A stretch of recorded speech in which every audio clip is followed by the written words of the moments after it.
Round 11 of the U.S. and U.S. Women's Chess Championships here in St. Louis. The tension reached a fever pitch as 4 players came into the last day dreaming of winning a national title. Fabiano Caruana kept his hopes alive with a victory against Alexander Onischuk, but it was Sam Shankland who scored a dominating win to be crowned U.S. champion in the biggest accomplishment of his career. Teen sensation Annie Wang finally lost her first game of the tournament to last year's champion Sabina Feuser, which sets up an exciting matchup with Nazi Paikidze to close out an already dramatic event. It's time to decide who will be the queen of U.S. chess for 2018. Rapid playoffs for all the marbles coming up next.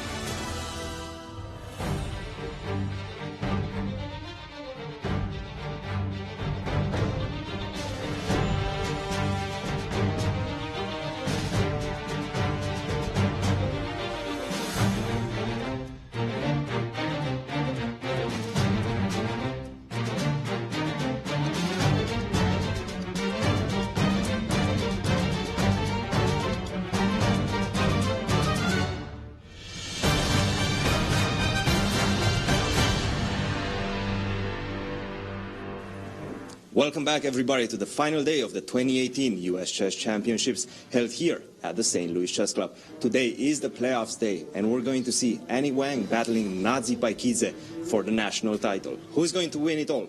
Only time will tell. Let's go to the studio and start today's round with Yasser, Jen, and Maurice. Thank you, Cristian. I'm Jennifer Shahade, and I'm here with Yasser Seirawan for one more day of the U.S. Championships, the U.S. Women's Championships here in St. Louis. It's Playoff Monday, Jen, and let's see what the final standings of the championship itself was before we set up today's action. Well, Sam Shankland took down this crown in astonishing style with a +6 score, and that nets him the $50K first prize, a prestigious title, the Olympic spot, and 2,700 plus rating for the first time in his career. A breakthrough career, a breakthrough result for his career it was. There he is, the man of the hour. That's right. Congratulations to Sam Shankland, our 2018 U.S. chess champion. But in the women's championship, we still have chess to be played as Annie Wang and Nazi Paikidze are tied at the top of the table with 8 points. And that's why we're here. The playoff will start in just a few minutes, yes. It's been a dramatic and exciting event, and there's still more drama and excitement to come. Now, they got here in slightly different ways. Nazi Paikidze still undefeated, Annie Wang losing a tough game in the final round to force this playoff. Wow, just amazing. And here's the format. We've got game 25. It's a 2-game rapid match with a 5-second delay. If that's undecided, either by wins for each player or by 2 draws, then we move to Armageddon. In Armageddon, the pieces are determined by the drawing of the lots. White will get 5 minutes plus a 2-second increment. Black 4 minutes with the increment. And if it's a draw, as in all Armageddons, black goes home as the winner. Exactly. Draw odds for black. And look at this relaxed young Annie Wang, always so cool. It's just a pleasure to see somebody, have such a tough loss today and then bounce back like this. But Maurice has more on the different roads these young ladies took to the playoff they're facing in each other today. Well, our 2 great rivals today, they played marvelous chess, much like in the other section that saw a runaway first and second place. They have also distinguished themselves with +5, 8 points. That normally would win it all, but no, we're going to decide on the playoffs. And just take a look at how they got here. First of all, 2016 champ Nazi Paikidze. She didn't lose a game in 2015. She didn't lose a game in 2016 when she won. She lost a couple last year, but back to her perfect ways. Not a single loss, as you see there, how she started, and then a couple of wins, then some draws that she beat Irina Krush, a very important win, and that daring win. She had her back to the wall in a must-win game in round 10. She was able to pull it off against Abrahamian, and now she finds herself playing for it all. Well, Annie Wang got here in a quite different way. She started off with a win and then a couple of wins after a draw. And then look at that middle, 6, 7, and 8, bang, bang, bang. She also defeated Irina Krush. And then Nazi Paikidze, that was a tough draw. She went through all the champions, Gulatiani crushed by Paikidze, Zatonsky, and then finally against last year's champion, she tripped and lost against Voiser. But here she is. She still has a chance, tied at the top, and we will decide who is indeed the queen of U.S. chess in just a few minutes. And we're going to throw it up to Executive Director here at the Chess Club, Tony Rich, who is going to kick off the playoffs. Welcome to the playing hall as we begin the playoffs for the 2018 U.S. Women's Championship. I'm joined by our Chief Arbiter, Ken Ballou, who will assist us in the drawing of lots. Just as a reminder to the players, we'll begin with 2 games, game in 25 minutes with a 5-second delay. There will be a 15-minute break in between games. If that's undecided, we'll go on to the Armageddon portion. Armageddon will be 5 minutes versus 4 minutes with a 2-second increment for both sides, and black will have draw odds. Ken has a black pawn and a white pawn behind his back. And if our former U.S. Women's Champion would do us the honors of choosing a color.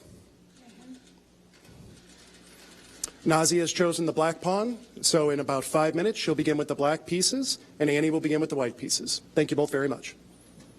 Thank you, Tony. And once again, to emphasize, the increment is a very usual bonus that you get for each move you complete.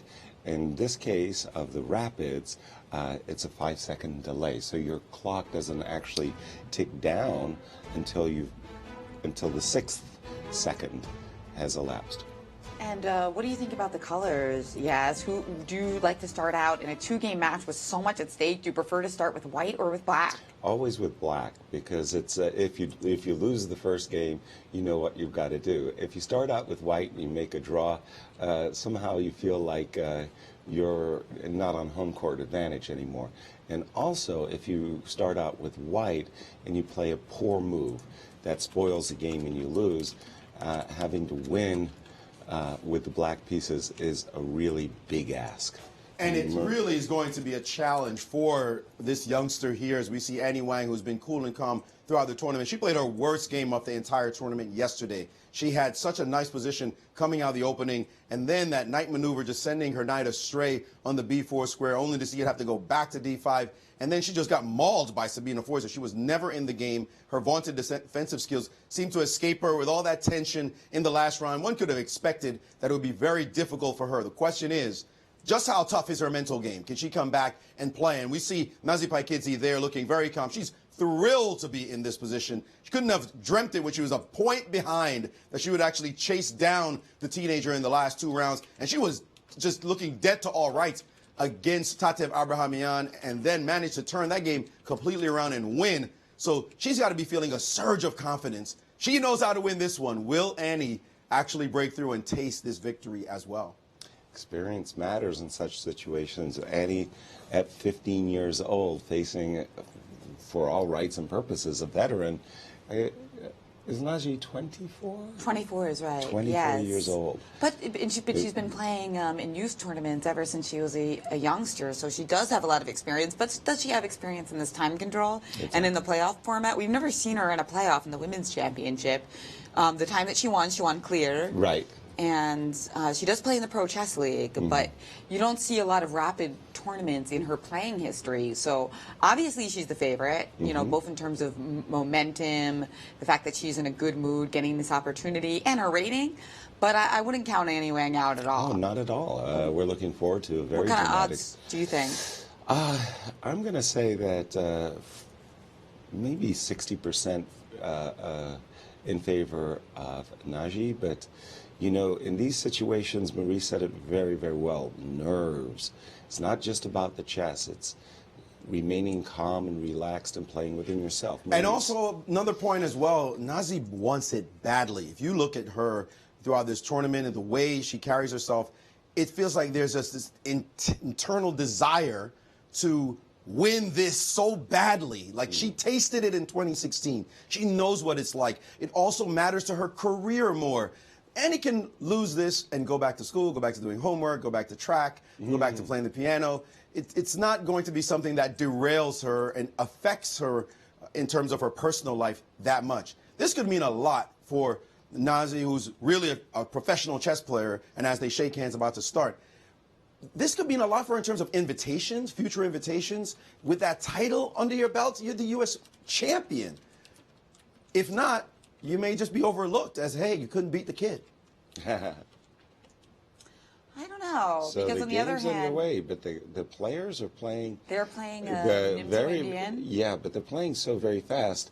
Queen C2 line. Right, they're not using their 5-second delay in any way. No need to yet. Well, you know, sometimes you just want to steady yourself at the very start, but it's all guns blazing. C7, C5 on the board. First very sharp move and has given Annie pause right in this moment. Because it begs the question, what happens if I take on C5? If I capture this pawn, it's not going to be that easy for black to recapture. I am allowing D5, D4, attacking the queen. I'm kind of I'm leaning towards queen G3, but okay, I could also step back. I suppose A5 to round up the pawn. I think queen G3 is probably the most challenging move in that position. Might as well test black, right? I mean, the water's over and here. she has taken on C5. The thing is, and there it is, D4 on the board. The thing is that Nazi, we've seen, and there's queen G3. Definitely the most testing looking move in the position, but Nazi Paikidze well prepared for it, instantly banging down knight c6. We have seen her play sharp openings in this tournament, even a little bit dubious looking opening, but she has not been fearful. And again, she has prepared deeply for this and wants it badly. And this position she clearly has seen at home on the board. This is going to be a real test for Annie in the next few moves. Exactly. And basically, let's just take a look. I'm the old pawn grubber amongst us. I'm going to grab this pawn and try to retain, at the moment, this pawn as well. You can't play queen a5 check. That would be a mistake because the knight on f6 is being left unprotected. Oops. So you would, I'm assuming... And she's gone for it. She's channeling Yasser. Yeah, I'm telling you, lady after my own heart, Annie, grabbing those two pawns right out of the opening, and instantly E5. You know she had this on the board. This is serious prep. This is absolute preparation. Annie has walked right into it. And look how calm Nazi is. She has looked at these variations. She probably prepared this for the championship itself. Right. And now the preparation is there, and she's just looking away, knowing that she has banged down these moves. This is going to be an enormous challenge for Annie to be able to wend her way through these just really crocodile-infested waters. Yeah, I think at a very complex variations indeed, Maurice. And don't forget, this is a time control where the very well-prepared player is likely to get a big edge on the clock. And Annie, she's not stopping either. Bishop G5 has been banged down. Attacking Rook G6 immediately. Immediately, only move. And Queen H4 again. The pace of play is extraordinary for me. And the engine's not happy with Annie's last move, the Bishop G5 move. And if Nazi remembers her preparation, then she should be playing H6 pretty much almost automatically. There's another move, Queen A5 check, to play in this position, which looks super sharp. That move is very strong here as well, that they're settling on as the right way to play. Queen A5. And after Bishop D2, surprisingly, Queen A4 is supposed to be the engine's number one choice. Engine's number one choice. So if Nazi's in her preparation, she must have looked, and there it is. She is totally in it now, and we expect Bishop D2 on the board. If she plays Queen A4, you know. Full-scale preparation, no question. She remembered everything. She's not even taking back a pawn, which looks like the most logical choice in this position. Queen A4 showing control over the board and all the black pieces coming in the game, surging into the game. This looks good, guys. It looks like a wonderful move, and especially for a rapid game. Look at White's development. Yes. Unbelievable. What development? Unbelievable preparation. What development? Look at that. All the pieces still on the first rank. But she has took the pawn. Oh, she took the pawn. Okay, queen takes c5 on the board. It's hard to tell in rapid whether it's preparation or just fast moves. That's the thing, because both players really want to stay ahead on the clock. So maybe some of these last couple moves, Rook G6, Queen A5 check, were actually not preparation. I think it could be because Bishop G5 wasn't optimal. So when you're looking at the optimal moves and you say the other line, oh, that's not that serious. Right. I'll just play into that. If she had played the main line that she analyzed, she probably would have blitzed it out instantly. But then Bishop G5 comes, she says, I don't think that was good because I have Rook G6 and Queen A5 and I'm good. And once she's seen that, but be that you didn't refresh your analysis too much, and now she's in a different position from the one she expected as the main line. So now that they've deviated a little bit, it's time for Annie to start playing chess and settling down, and she did play a good move. To E4. Preparing to develop her kingside pieces with bishop d3, knight e2. Note that bishop d3 does not hang the pawn on g2 in this particular line because the rook is defending this knight on f6. e2, e4, essentially, you know, white's a pawn up, but that development, position looks awesome. Normally speaking, when you're ahead in development, you want to open the game. En passant would be your move, except in this case, this pawn on de4 makes such a great impression. She may not want to give that pawn up right away, and maybe a move like bishop e6 in order to prepare castle and completing her development. But b4, yeah, she's going to be looking at that and realizing that this b pawn can chase her queen backwards eventually. And that's going to be something she wants to analyze a bit as she's taking on c5 instead of playing that queen a4 move. That's going to concern her in this position to just play that bishop move. Although, of course, as you're mentioning, it's pretty obvious that there's this tremendous lead in development. Also, I mean, maybe not b4 immediately, because there's also this eventual idea of rook to g4 that's hanging over black's head.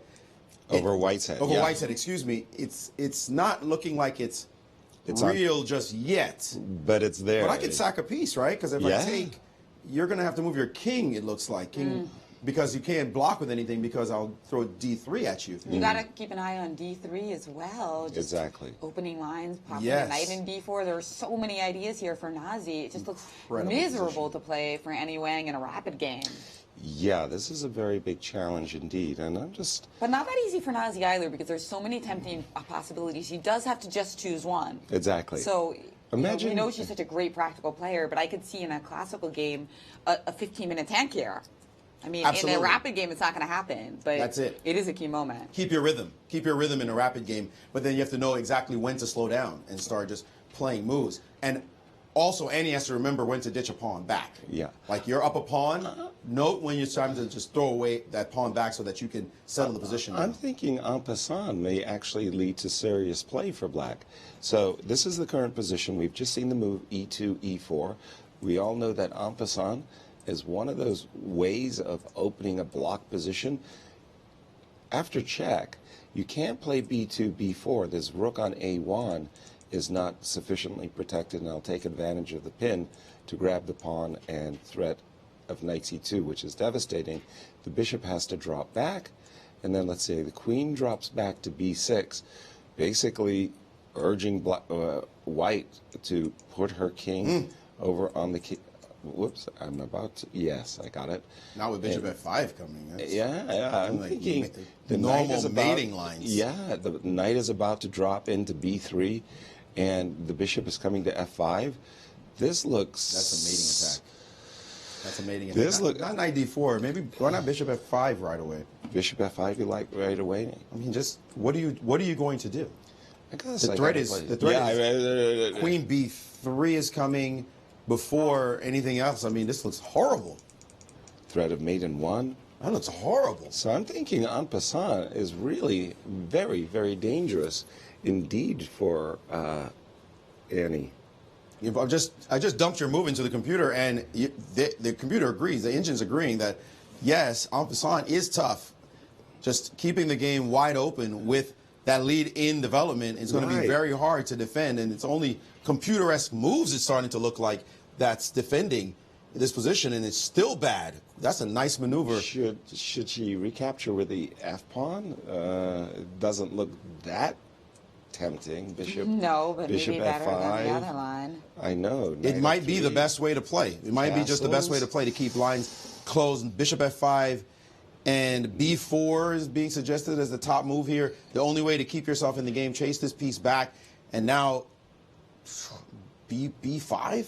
Nobody's going to play like this. That just looks scary, right? B5. Right. But maybe B5 is good here because the knight can't come into the position. It has to back up. And you got Although bishop. I'd be ready to sack a piece, I'm going to tell you. And actually, the engine's giving rook D8. Yes, rook D8 as a possibility. I'm not sure why, but my instinct said not to move that knight. And now rook D2. Not Oof. rook G4. What's this Ooh. move about? King takes, and knight E4, of E4. course. Oops. And your Queen. queen's hanging. Yes, so that, they're tactical lines. That's hard to analyze all that, though, very quickly.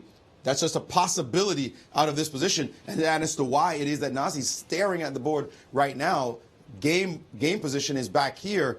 Big decision, your one chance to open up the game with takes on E3, and you have to see what you get. She's a solid player, so she might think her trumps with the pawn on D4 outweigh the opening up of the position. But there's no question she's looking at to see, is there something forcing down there or a position that she can evaluate very quickly and say, that's got to be good for me. And see, she did not do it. She did not do it. She decided to keep that pawn on D4. And she played instead? Queen to D6. Queen D6. So getting her, anticipating B4, pushing the queen back and protecting the knight on F6, introducing that threat of rook to G4 as we were talking about. You know, she was perhaps looking at, despite the fact that it would hang a knight on F6. Okay, well, I'm really afraid of the move rook G4. So bishop B2, or you know, D3 is possible. So right, I'm just thinking that my queen after rook G4 could find itself really hunted down. F2, F3 protects the pawn on E4. And then D3, I imagine one of her ideas here is to play D3, try to get that knight into D4. But you think you're ready to meet it with bishop C3. And castles. So if I can round up this pawn on D3 without getting seriously injured. Yeah, that looks okay. It looks okay, but boy, there's a lot about this that my spidey sense says, you know, like this way too much compensation here for black. Your move is actually a very strong move, as is the move H3. F3, though, I'll go down. H3 is supposed to be superior, but I like your move because it's just so human. F3, and the move you just played, D3, the slightly inhuman but also a logical move, Queen F2, allowing the knight to land on the D4 square, which can then be, if you play it, can then be met by bishop to B4, and suddenly all squares are defended. Bishop to B4, you can't play knight C2 because you'll take it, and if you move the queen, then clip the pawn on D3, and what are you doing? So that actually defends the entire position, and that would be, if she could find those two moves, she will have found a pretty human way, actually, of just consolidating. So she would need to first realize how strong the threat is on G4, and there's two moves to do that. F3 allows the queen to run back, and then if you just run back, it looks like white is just okay. Queen D6 was not the most pointed move in the position. So the reason that line works is because so D3, yes, Queen F2, Knight D4.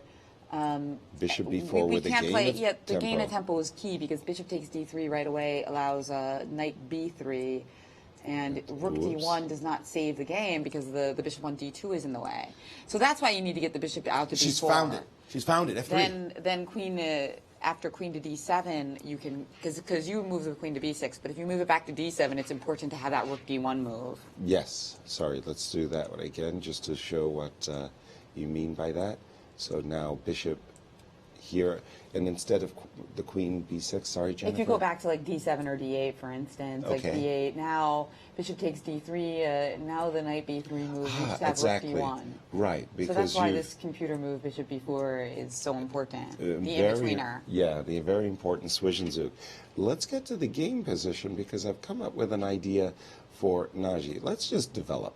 Everybody loves development. Bishop E6, challenge for white. Okay, I have it in mind the following idea. Let's suggest Queen F2, protecting the pawn on G2, right? Let's suggest castles, and let's suggest Bishop D3. Now, what I want to do as black is open up the game as much as possible with the move F7, F5, but my knight's in the way. Well, let's borrow a page from the Benoni. Let's maneuver the knight to the C5 square so that I can play F5.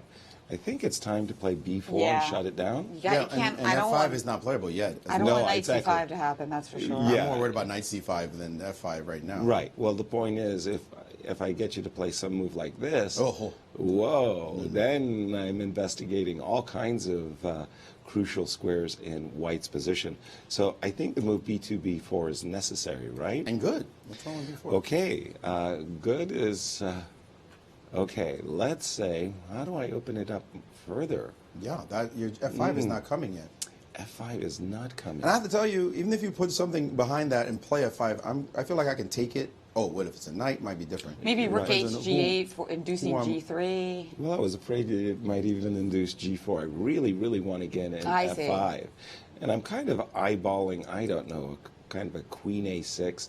Can't take on c4. Well, knight e2 here, though, no? Knight e2. What is, are you going to play f5 for a reason?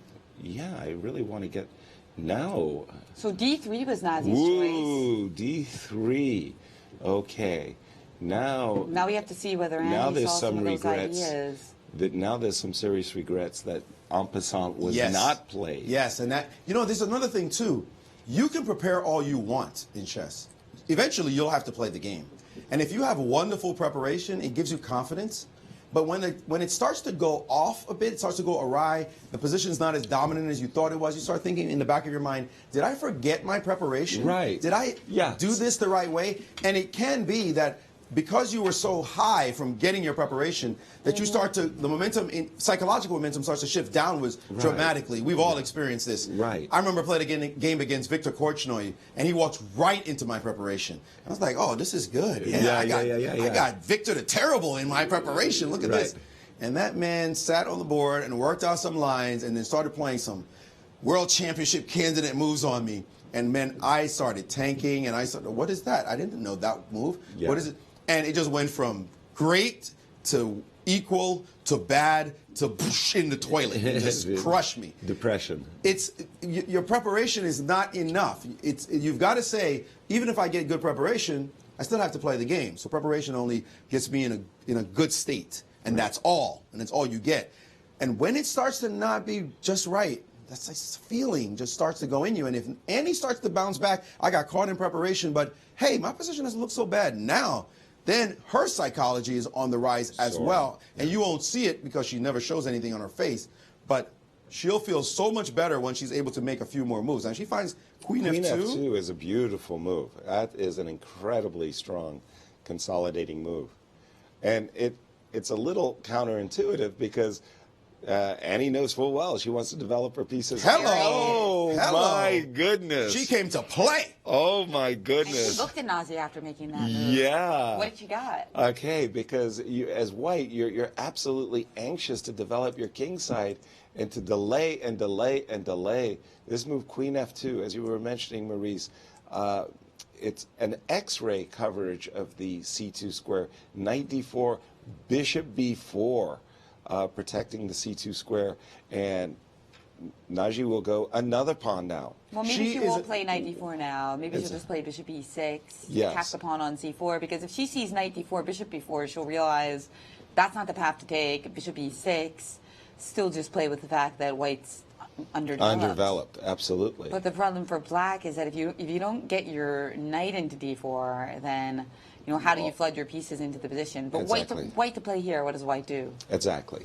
So let's give this. Do I have to play? I mean, I don't want to play c5 and create more weaknesses, or maybe I do. Maybe I do want to play c5. Let's just have a look. c5, the bishop development was to attack the pawn on e6. c5 rescues the pawn and gains a tempo. The queen will drop back to d7.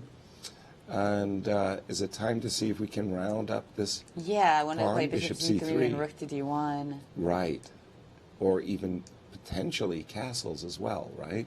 Well, you can stop rook d1 with bishop b3 as well. So Exactly. I still don't think this is far from out of the woods for Annie. There's danger here. Oh, all over the board, no question about it. This is a very well-played rapid game so far. So far it's been great. We're going to be in for a lot more excitement, especially if they continue to burn clock. That's the thing. Okay, so knight h3. So I still have in my ambitions, maybe queen e3 is actually a little, no. I don't know which is better. You're worried about like the knight. The knight can always consider propping to back d4. Back up. Just did a quick look at the engine. Yeah. And there is a very dangerous moment for Nazi because there's another unusual maneuver in this position. You back up just this to here, and knight d4 has been played, it's already irrelevant. But bishop e6, this move, yes. rook c1 to c3 to takes on d3. Ah, that's unusual. What a rover, Maurice. Yes, that was possible. Just defend your pawn, and then go right after that pawn. That's very hard to hold. Exactly. And there we have she's it, found knight d4, all bishop the e4. moves. Now the whole game is turned around. She's going to rip that pawn off on d3 and just be up 2 pawns. Exactly. Well, it's counterattack Annie. We've seen that throughout these women's championships. She gets a bad position sometimes, but when you give her a chance to counterattack, She's right seizes there. it. Oh, yes. Oh, boy. That's going to be just 2 pawns. There's no... Right. There's some kind of compensation, but Not it ain't the same like it was. Well, Not because even with the pawn, we also can unravel our king position with knight e2. So Exactly. it's not just the act of winning the pawn, it's the act of winning the squares around the pawn. Right. Correct. That pawn goes, and knight e2 is instantly follows right behind it. And then suddenly, by the way, it's 2 pawns, 2 bishops. Everything. And great structure. Great structure. And we don't normally see much from Nazi Paikidze's facial expressions, but right now, she's Shocked. not happy. She has been rocked by this move. Annie has proven herself an exceptional defender throughout this entire championships. She has been amazing at defending. She looked lost yesterday in terms of the lights, the import of the occasion. She couldn't live up to it, and she defended so poorly. She was not herself, but she has brought back her A game today.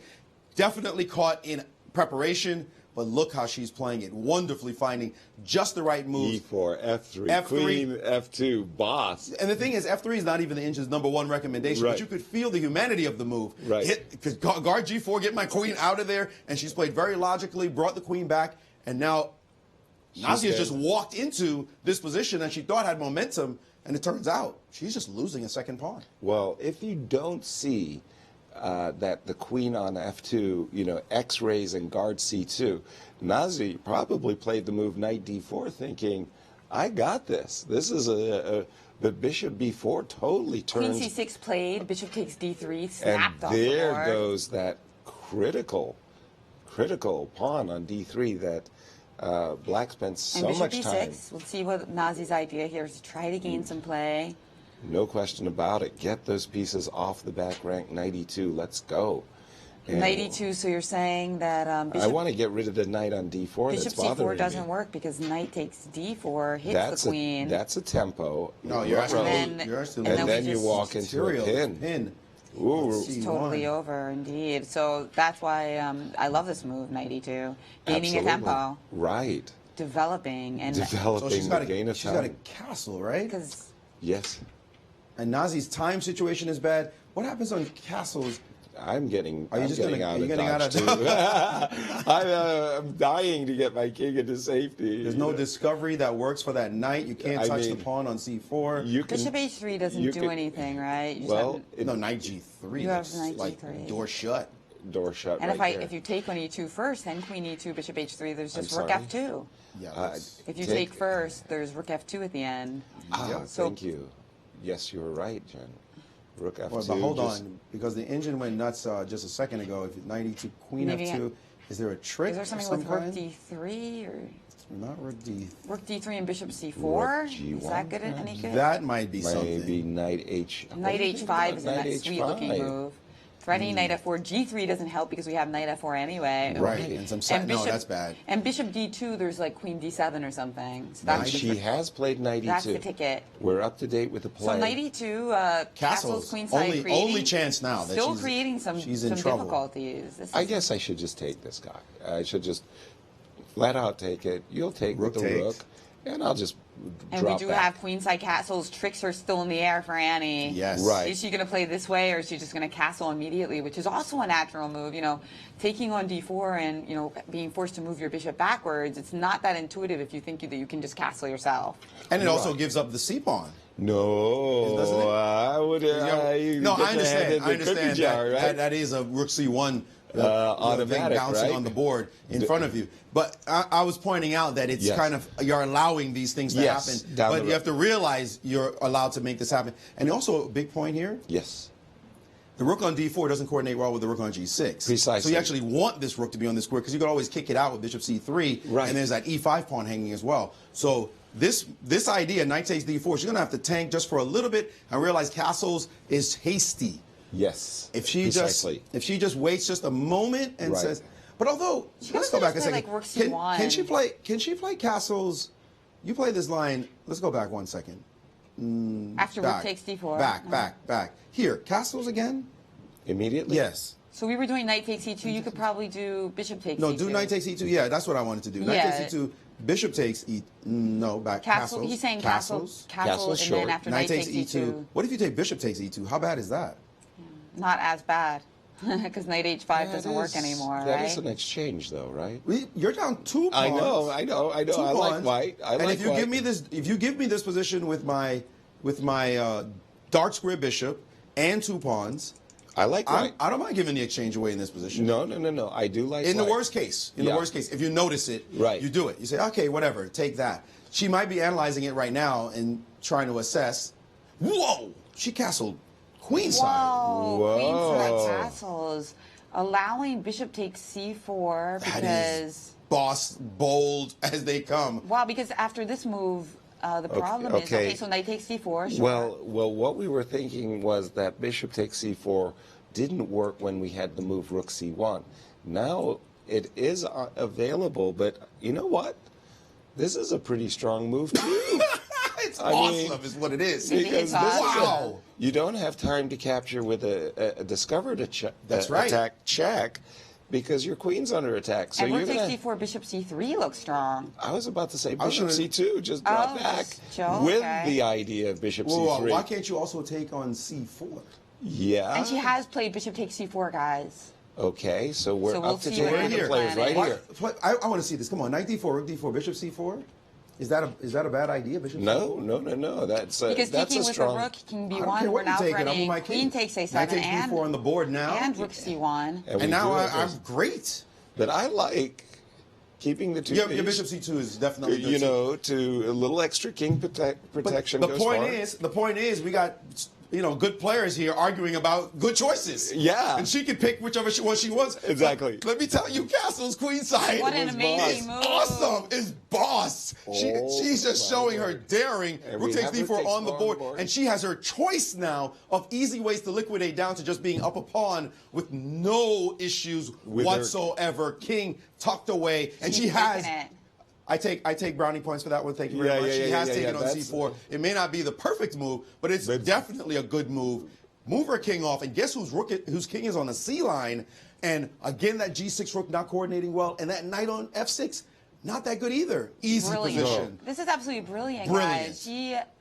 She realized and she sensed the danger Yeah. that the king on g1 would be in danger because of moves like knight h5, knight f4, bishop h3, and meanwhile, the king on b1 is going to be safe as can be. Exactly. Tucked It's a away. cocoon. It's beautiful. And this knight on f6 too is being corralled by the pawns on e4 and f3. All of the key good squares for the knight are protected. May I point out? H5, May I point f4 out is as the well? only method. May I point out as well? But now If g3. rook takes c4, Yes. king b1, Yes.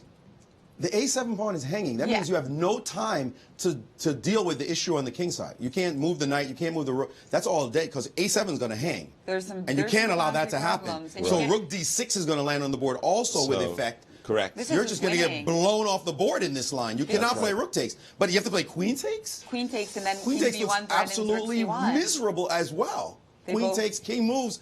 That looks awful. She has played rook takes and king b1, and this is a dead loss position. They look equally terrible, Maurice, because we can't even play king b8. Rook d8's in the position Correct. as well. And then the rook on The h1. other rook is coming. This is just completely lost. Yes. And rook d6 is coming. Queen a7. I mean, So what do you many do? threats for white. You almost have to play queen b6 here.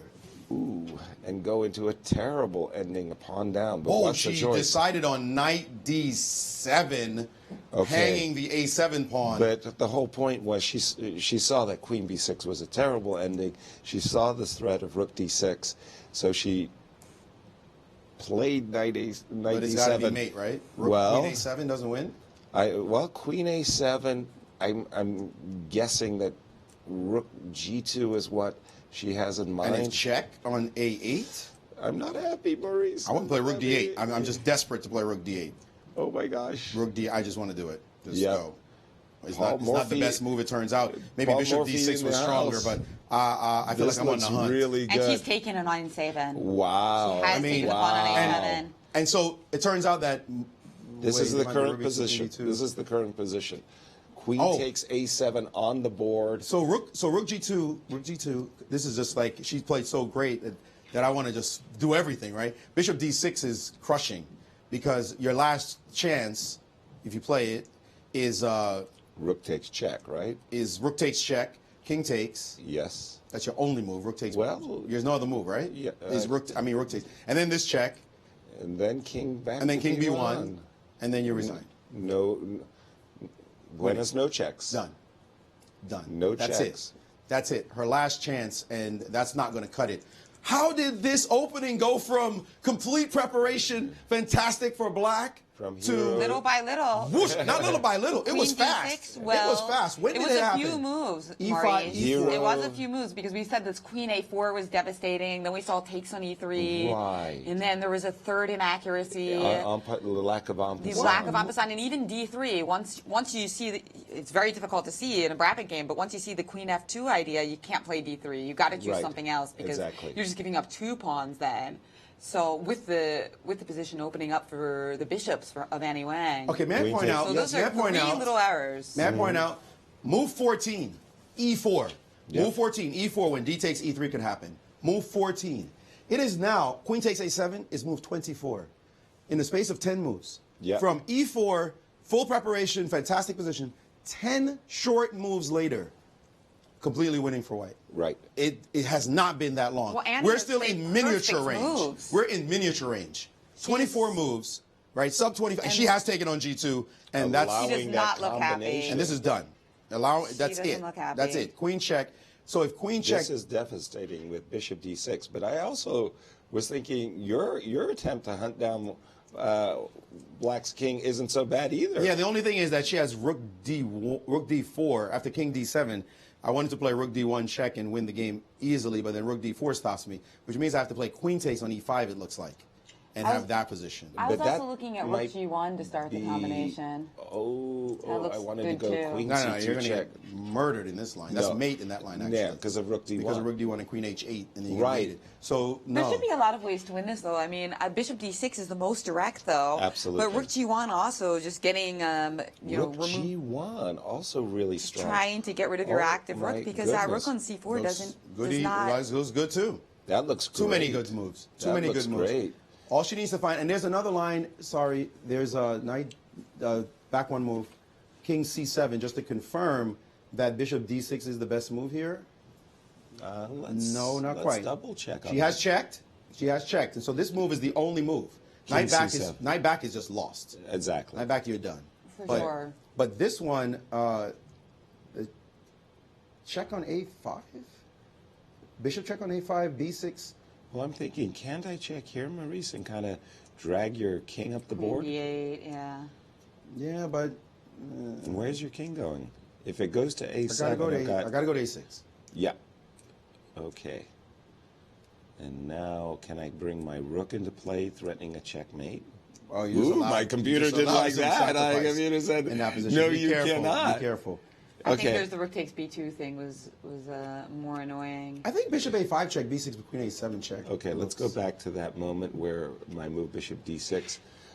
How about Rook? What about Rook D6? See, she has played it. It was the only way to play. played King It's the only way to C7. play, and now Right. there must be How some about kind Rook of win. D6? Rook D6. Rook D6, Queen Oh, B. but Black's not threatening. Is Black threatening rook takes B2? No, No. Black's threatening nothing. Okay, so That's why we Rook could D6. also play Bishop E7 threatening Queen D8 mate. Yes. Or Bishop Ooh, Bishop D8 mate also. Oh my, Yeah, that's a nasty. pretty. You know the funny thing is Bishop E7 was her key move against Irina Crash. Yes. So maybe she'll do Right, it again. yeah. That's when a there was mirror. that queen on F7, the Yeah. queen on E8 threat. That's beautiful. That's unstoppable. Right. That's the move, Jen. Bishop E7. That's done. You don't have a move. No, Rook D4. No, Rook allows Queen D4, D8 Rook- mate. Queen D8 mate. No, there's no move. How do you stop mate? You have to play. You have to play Knight B8 and allow Bishop D6 at minimum. Knight B8, yeah. Bishop D6 resigns. Right. So no Right. move. Bishop E7 done. Find this. It's over. Right. One move. One move to find. So rook Victory. takes b2 check is the desperado that we checked before. That's nothing. Right. That's Rook nothing. c2 is just grab queen it b1. and then go back. And when check happens, just go back to b1 and. Actually, You'll be throwing in checks. This is a 50-50 moment because Gosh. King A1. It's a No, 50-50. You know, yelling at one of two moves. Why did the Mercury go crazy when you had your rook on d5? I guess was there a line? I mean, not that it really matters, but you were looking at something with rook d5, and did that open up the rook takes b2 line again? Sorry, King C7. Which Oh, was never it? Rook mind. D6? Was it Rook D6? You tried like rook d5 here or something, and for some reason it was just lost, and I couldn't figure out why. Maybe rook d2. So trying to find why was this it rook is takes? It's a rook takes b4. That's why rook takes b4. That must be and why. why is that a Because Because C2 queen is coming and c2. you can't Yeah, stop it. that's why. Okay, because I was like rook b2 still doesn't work, but rook takes b4 works. She You has- got to bring the big gun in. exactly? She's got Yeah. multiple moves here, and Bishop E7 Except not is rook the d5, cleanest. apparently. Yeah, Bishop E7 is definitely. Because rook b4 is actually a threat. Let's right? play a suboptimal rook move. b4 is a threat. Bishop A5 here. Play Bishop A5 here for a second, because Okay. that forces B6, B6. right? So now B6 Now the comes. queen is hanging. Right. Now, what is the count? Material count is 5 pawns. So there's no way. You have to win this position. Queen A7 check. I don't want to play queens. But then you play King C8. Right. And I just run out of steam in a big. Can I take on B6? Maybe Rook C1 even. Ooh. Yeah, be careful. The Yes. computer really. Why did it go haywire there? Wow. I actually thought Rook C1 was a good move. Boom. And so it must be something like Rook Rook takes c2 or something. Rook Nice. c. Which one? That one. this one. And oops. Okay, that's not that was right. really That's not bad. Okay, other but one? no, Bishop A5 check. That's a step in the wrong direction. Yes, yes. I like, Jennifer, your moves, Rook G1. But Bishop Bishop E7. Come on, that's is a just, killer. come on. That's a killer. That's it. But she's looking at a lot of moves. The point Rook is, C1. is there a slip here? Like Bishop A5, you look at, and you better know that it's not the right way to play, because it's a slip. She's also concerned about the Rook B2 thing. Hopefully, she's established that Rook B2 does nothing. That's really Right. important to establish that is not a threat. But Bishop E7 is a quiet move, and that may make you much harder to find. With all because the you want to play all the lingering check threats. moves. Does rook g1 still look good? Yeah, no, Rook G1, Because in my now rook opinion. takes b4, there's just rook takes g2, right? Exactly. So, that's the point. You do actually, black actually does have a threat, rook takes b4. This is why Nazi chose this line. There is like one trick in the position, right? But if I'm just playing a bullet game and I don't see Bishop E7, Yes, I put something definitely on see D6. Rook D6 posting something up on D6. with the threat of the queen, and following it up with doubling the rooks and going after the knight on D7. Yeah, realize the three of us are talking. So once we're throwing out different moves and able to Yeah. analyze real fast, she's got only one mind in her head and one brain to look at all these options. Exactly. And she knows there's a win here. You can And see she what's the knows. clock, But the Jennifer? question is, will she figure it out in What's time? About 8 minutes for Annie and 7 for Nazi. So Annie is. They've been keeping pace with one another. Well, Annie's actually Annie's tanked tanked. here. Annie's tanked She for a had long ton time. of time. Ah. But this is the benefit of her great time management, Yaz, that she Yeah, has the and those- luxury of relaxing and calculating here. Just find I Bishop mean- E7. Look But at the Rook unusual D6 mate. is- I love the unusual mate of Bishop E7, and you push the pawn to B5. Bishop E7, and you play something like B5 to defend against the mate, because there's mate on that square. And the echo. And Bishop D8 is mate anyway. That's so gorgeous. And that's an What a echo of her brilliant way game to versus finish the Irina game. Krush. Annie will have to start signing on the E7 square, guys. Yeah, exactly. She Is plays there a this move. It's She's- a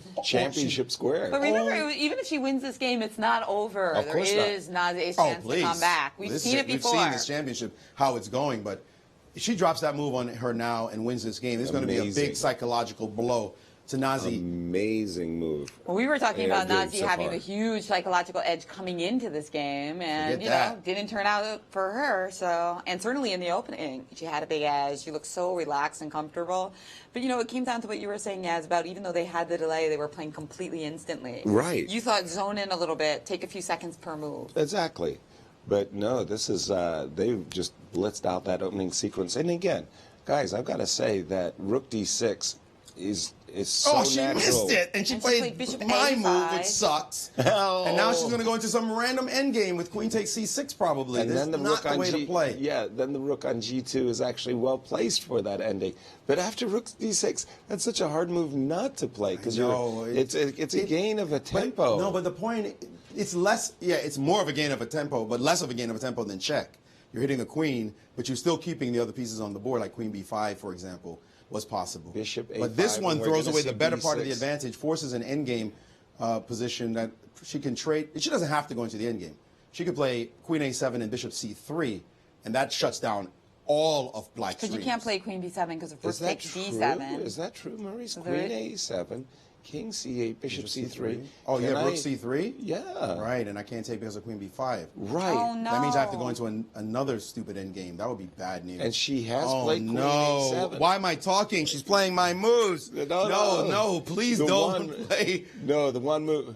Yeah, the one move No. you can't play is this because then No, that that's is easy. Yes, easy. Rook d7. That's an easy gonna tactic. That see that, Nazi but- sees in her sleep. But do we have to play bishop c3? No, you No, don't. you have no, to you play have another many move. other moves, but I'm she just has to even thinking realize. I could come back to that rook g1 idea too. Right now? Right now, Mm-hmm. there is always- a check on the back rank, and Yes. I want to Okay. get rid of that good. rook on g2. Actually, Okay, guys, because I like that move. it doesn't, I like that there's move. still no rook b2. No, but rook g6 if you do that, no? that is true. But at least I've now when I play bishop c3 or There's no bishop mating. b4, There's no mating. there's no mating. my rook is still on Watch out, by D-line. the way, I can always transpose to a pretty good endgame with rook takes g6, takes in g6, rook takes d7, queen d7, and queen a6. I'm going to be up so many pawns there, aren't I? Just Rook to takes show. d7. Yeah. Well, careful. There's a Oh, Swishenzu. sorry. There's a Swishenzu. It's so easy to I was trying to do queen d7, I queen know. a6. And you got your nice little double attack tactic. Yeah, because to king go. d8, bishop takes b6. But why not and I'm play it winning all now? the pawns. What's wrong with playing it now? What's that? Back up, two moves. She's played king d8. Oh, it's irrelevant. Right King here. She played king d8. d8 That looks. Whoa. What? That hangs the b6 pawn. with a check. With a check, and we can go What? into a straight ending. Oh no. Oh, That I was- can play that. That's Okay. oh, she took with the bishop. I wouldn't have taken with the bishop, just practical reasons. But Queen takes was that queen takes and just two-pawn straight ending. two pawns and you cry. But Right. she's taking with the She's bishop, taking keeping with the the bishop. attack alive. But now king e8, and what is going on? Oh my That bishop is goodness. misplaced on that square, and now why? Jen, can we? No, rook takes d7. We can't do your We tactic. can't do it anymore because our What? king's not on a checking square. Whoa. What's this again? Rook takes d7. Queen takes d7. Queen check on b8 to pick up this little rascal. Oh gosh, this ain't bad. this looks good too. ain't bad. Yeah, I can do that. That's practical. You drop your rook back to block that check, and I got another Gift. one. No, that's Kinda Now reminds that's me- 3 pawns. Kind That's of reminds You don't me need of to Yolanda count. That's all the Leon, dark yeah. squares. exactly That's- a wonders game. That, Oh no, bishop What? f2 now on the board. What's that What? move? Defending, blocking the rook's action. Okay. It was a move I thought of, securing your worried bishop about and the, blocking the rook's action. But rook c2, no, And be she's careful. getting ready to play something like rook g1. rook c2, rook takes d7. Yes, rook takes d7 exactly. Be a little careful if you're Exactly. if you're black So now. I we like look- this. I Rook like this. This c2, rook consolidates. takes d7. Don't forget your queen needs to protect this guy. And who gets there first? White. The one who starts. Yes, precisely. Well, we'll just check you all the way She across who the checks board. first. And- Checks last. Checkmates last. And this is No. You Yeah, got I too just greedy. wanted to What if you show. play king d8 at the first check? What then happened? I'm going to hit you with a rook d1. and then rook D1's d2, coming, and then rook yeah. d2. Yeah. Oh, okay. Okay. Good That's luck with great. that. I mean, There's it's also- exactly. there's queen a5. Queen a5, your rook's hanging. Oh, so you're going to pick my rook off while Yeah. I'm taking yours. Sorry, so that's a king queen ending. d8, rook Rook d1 D1. check. And again, white is the first with the checks. And now you're saying rook d2. Rook D2. Which rook? It doesn't really matter. Well, me. And I don't I think was it thinking matters. worst case scenario, I can Trade rooks and trade rooks and queen play A5 queen check. a5, and I have That's a two good point. pawns. Yeah. That's not a worst case scenario. That's a pretty good case scenario. I mean, If I don't have anything better, yeah. That That's game is pretty good, but there's going to be a lot of pretty good. queen checks and nonsense while you're trying to queen your a pawn and blah blah blah. You don't want this. You want to win a little bit cleaner than just that winning endgame. Okay. Meanwhile, it's Bishop become a is on 5-minute F2. games, guys. Now it's blitz. Okay. Anybody's hope now. Bishop f2 is on the board. Rook is back at c4. Back that up one move. Okay, sorry. Yes, so now what to do? Nazi no doubt sees rook c2, rook d7. Right. So she's played f6 F7, to give herself a little running room. F6. Okay, but it is 2 pawns. No more threats.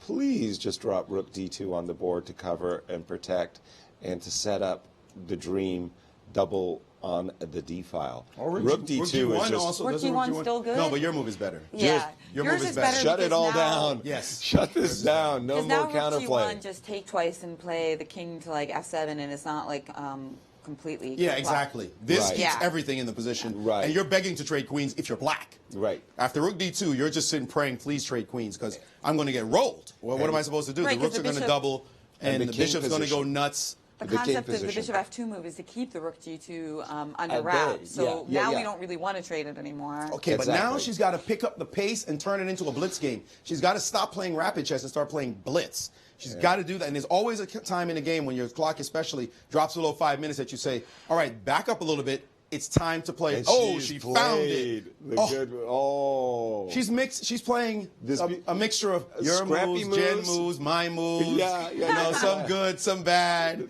But keeping the edge all the way. But making it work. Making it work. She's not perfect, and she's playing rapid, and she's not have the benefit of just throwing out nonsense or whatever you want to do. Right. She's got to play the game, and she is playing it right now. Definitely great level. And rook d2 cements her 2-pawn advantage. Prepares to double, and black has no moves. Black must trade queens at all costs right now. She's got to look, how do I get the queens off? Because I'm going to get rolled, but even in that line, she's going to get rolled. Right. This is And trading just queens lost. isn't that easy. I mean, and even that, it's like, easy, exactly. easy for you to say. I'm begging for a trade, but I don't want it. Can I have a pawn back on b7 and somehow trade queens? But this position is horrible. 2 pass pawns, king cut off, especially after we double rooks. Bishop's going to go on g3. You're going to have to trade rooks another way. When I play bishop g3, you're going to just trade. And that's just when I'm seeing the end game. And there's a clock. There's a view of the clock. 4 minutes for Annie, 3 minutes. Big edge on the clock. Nazi now in Yes, 2 dipping under positions. 3 minutes for Big edge Nazi everywhere. Paikidze. Better king, 2 pawns up, time advantage, no initiative for black, dead lost. Yeah. Incredible, incredible. She didn't find bishop e7 sweet, but Well, what you know a what? That's game. history. That's history now because she still played chess. And the queen Very f2, good. the moves that you found, queen f2. Bishop b4, bishop d3, Castle's queen long. side. Castle's long was Wow. double exclam. Oh, beautiful move. Wow. That Whenever shows you- that lady's heart. That young lady has giant heart beating in that chest. Wow. Whenever you say double exclam, I'm forcibly reminded of Emery Tate. Emery Tate. Triple Double, exclam. triple exclam also. There's usually an expletive in between those words. Yeah, yeah, though, yeah, when yeah, yeah. Emery's saying it, but that move, that one resounds. Queen f2 Totally. exclam. Yeah, but- bishop b4 double exclam. Queen side castles triple Double exclam. exclam. That's it. And the rook has dropped. No, that's not back. going to help. Mm-hmm. That is Okay. not going to help. Not at all. Okay, Nazi is No way. on the back foot, seizing the defensive, double it up. You play rook d1 automatically here, but now she's using the 5-second delay. She's played it. And very quickly Rook to came E7. rook to e7. I don't believe it. Now this means we can actually take a deep breath and Play anything I want. 6. Bishop h4. My Bishop instinct. h4. Rook It's a quick d6, queen instinct. b5, queen a8. Looks good. Sorry, say That that looks again, good. Jen? Rook d6. Rook d6, Rook queen D6. c8 has to happen. Oh, queen c8, okay. Yeah, no, rook d6 is very attractive. Bishop h4. Bishop What are you going to do? h4 What are you going automatic. to do? Just I'm planning to take. eyeballing- I'm just going to take it. Eyeballing the f6 pawn. Yeah, That's just one way. But I'm just deflecting your queen from the queen side. exactly. So bishop h4 looks over. Yep. Two mighty tempting moves. Okay, so rook a4 is the only move. My queen's almost trapped. No, you got queen e3 and Whoa, Annie has switcheroonie. switched What is this move? to G1. go down the G line. I don't like And that. I'm sure she's thinking, if king f7, well, I'm going to swing the queen all the way over. It's like a billiard shot. Queen Love a7 it. to e3 across the board. King f7 has And been she played. has played king f7 in the I billiard don't- shot. I know the it's billiard winning. shot. I know it's winning. I'm not thrilled with this move though. And don't there it say is. it. No, Well, then maybe I am thrilled. Maybe I am thrilled. She's finding all the moves. She's going to make a believer out of you, Maurice. Because I thought it would be impractical for her to play like this. For example, knight f8. No, I'm Why going to not? sacrifice a rook on g6. I'm not going to put the rook on g6. You're going to put your knight on g. No, I'm not going to put anything on g6. I'm just going to back up. Back up how? I'm going to go back to e8. Oh no, you have rook And she g8. has played your move knight f8, by the way.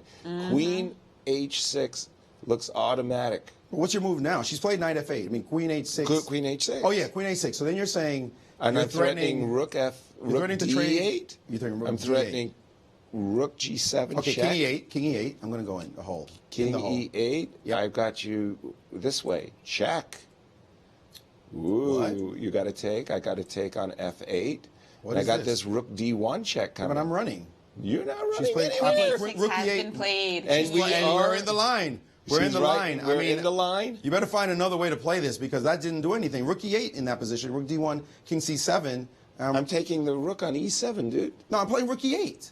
You're playing rook e8. Yeah. I beg your pardon. You're playing rook e8. e8. I don't. And bishop I mean, e6. there must be a win here. The engine sees win, but how? I don't think it's the way you just did it. Well, She switched back. Oh. oh my gosh, She's what a torturing her. flexible. She's torturing her. Look at this. Wow, I that's love a great it. move. I love it. I love it. She is Rook d8 torturing now her. threaded. You can't play knight g6. No, the knight can't Knight go goes to back. d7. No, this loses now. This loses straight. Knight d7. I have queen h5 check. I've got a check. Queen on h5 check, and you're going to resign. That's it. Beautiful move.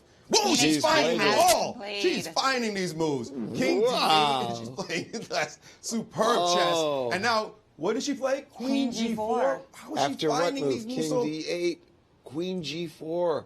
What? Piling up the pressure on against the d7. And now Knight, king c7. c7. But it's like it's over, but it's not. What is going on? We can't take on d7 and play bishop b6. Queen g8. Queen g8. Every move looks like pressure building. She's finding all these Scintillating amazing moves. Scintillating. Just Oh, excellent. make a Excellent. move if you're black. Yeah. You're like in Zugzwang right now. Your rook can't move. Right. Your rook on e7 I'm talking about. Of Your rook on course. c4 has no moves except a4, which you're not going to do because of rook c1. Your knight can't move because something lands on d8. Right. Your queen has to sit still because it's defending the knight on d7. The rook on c4. Completely She tied actually up. she played the only thing to do. She couldn't Queen move her king b5. either. So she played queen b5. There must be a death blow now. Something like rook D5. d5 looks crushing. Rook d5. I want to looks deflect superb. everything. Even a4 might work. I'm I'm just being like super crazy. Excited. I'm getting excited. I don't Queen want to. I A8. don't want to expose my king. you Queen know, a8 might be strong. I don't This want to looks lift my so kimono. crushing. What's the win? Bishop h4 now. Also, she's What? played queen back Don't repeat. What is that to about? g4. And Oh, and then queen back to c6 immediately. No, immediate this is move. that. That's From okay. Nazi. It's okay. Yes, It's queen okay. c6 played. No, why did she? Why did she? She felt like she didn't see anything down there. Must have been a window. There must have been. Yeah, I agree wholeheartedly with that. Okay, now let's settle down. It's all looking so good. There has to be. I want to go way. back to g8 because this. You doesn't- know, the problem is white really needs to include her bishop. Exactly, but how do you I get love it? this posting up with the rook, with the idea bishop to e1, bishop to a5. What do you think quiet about and like that strong. that. idea? Quiet and strong. Love it. I like But that. I might You prefer can also bishop. stick a I might bishop on prefer b4. bishop d1 first. Bishop e1. She has has played played bishop rook e1. She d5. has played rook d5. I That's might the have- post-up move. That's So, what you want to do. Invite everyone to the party, yes. Invite everybody to the Oh, party. you know what? You know why I like the move? I liked it because rook c2 I thought may have created some issues, but now I realize you can't play rook c2 because of rook d7. Correct. So bang, And bang, then- bang, bang all the way through, And and, this guy's trade handing everything it off. again. So that works for that reason. And now, we have a move. Knight The knight B8 back to played. b8 Knight b8. and queen back down to g8, forcing knight to d7. But that's not Queen going to help. came very quickly to g8. Right, knight back to d7. And now this is where I like Now this. your bishop move looks e1. great. There it She is. played it. Bishop E1. Oh, she is playing. She Look at is that. playing What a boss! Grandmaster. We have a talent here in the United So States. bishop Her A5 name is next. Annie Wang. Rook And c5 rook now. C5. A trade she didn't want. And now look at this. Bishop c5. She instantly played bishop b4. That's resignation.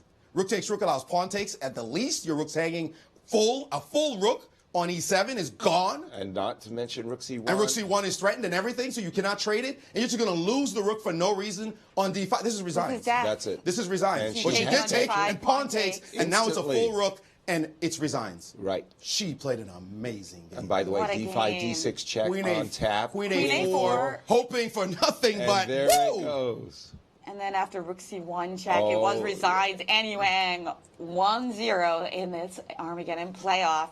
Next round, Nazi will have to win with the white pieces. Wow. Going into round 11, what was Annie's performance rating at that exact moment? Like 2630? No, she was at No, 2570. She in lost fact, she had a lost. couple. This is 2600, She played 2700 pure GM. That was- GM chess. And she sets Plus- up the pieces. Yes, she just played Amazing pure game. GM chess. Well, that's all what- the way through. Lawrence Trent said he hadn't seen anything like her since Ho Yifan. What a talent. Look at this. Wow. What a talent. She is speaking with Cristian Chirila. There's And here we have it. 1-0. Annie Wang gets the W, but she needs to draw or win her next game in this playoffs to capture the crown, which seemed destined for her earlier in this tournament. And Cristian Chirila has Annie Wang. I'm here with the victor of Game 1 of the playoffs, Annie Wang. Annie, first of all, congratulations. What a huge victory. How do you feel now?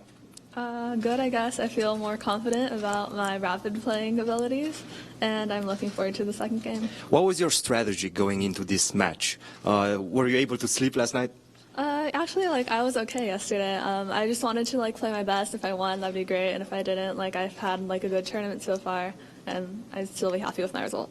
Well, congratulations, and we will see you soon. Thank you. Guys, back to you. Thank you, Cristian. Congratulations, Annie. Boy, was I wrong. I said 60% chances for Naji, but if Annie's going to play like this, I don't want to be on the other side of that board either. She's in form. She's playing. She is playing some Lunch chess. sounds really good instead. That's right. That's right. Look at Wow. the way she just came back. It's all about heart and desire and nerves. And she was so cool. That original position that Nazi put on her from the beginning of the game was just so tremendous. That novelty with, I don't know if it was a novelty, but the way she played, it looked virtually new. Full preparation. And then Annie, like a boss. I mean, come on. We got to go all the way back to, where's the moment when F3 happened? I'm going all the way back to here.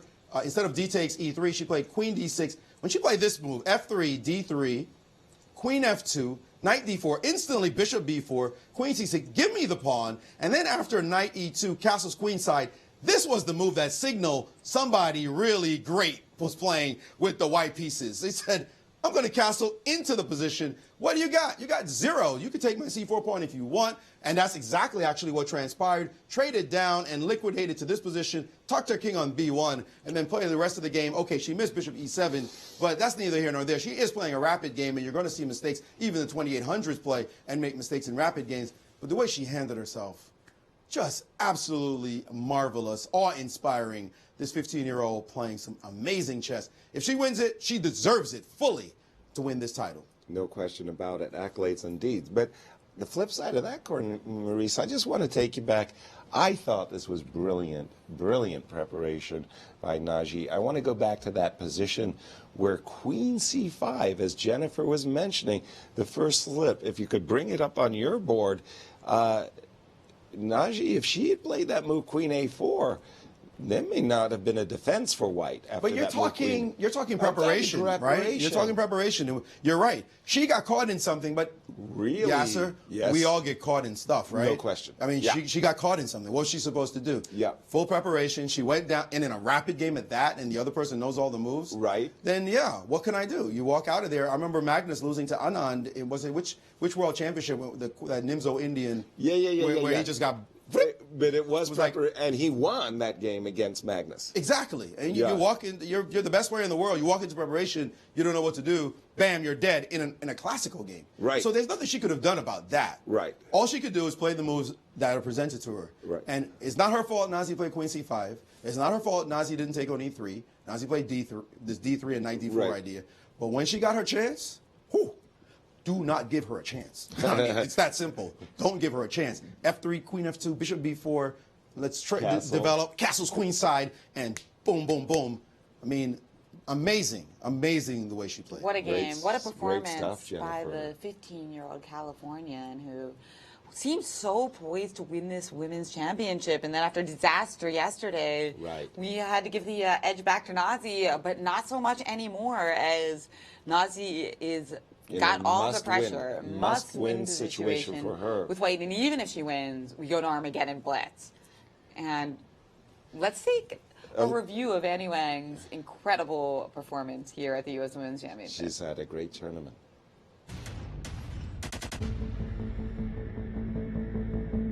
"15-year-old Annie Wang, the youngest woman in the entire competition. She's got math homework, science, English homework, and oh, by the way, she's leading the U.S. Women's Championship.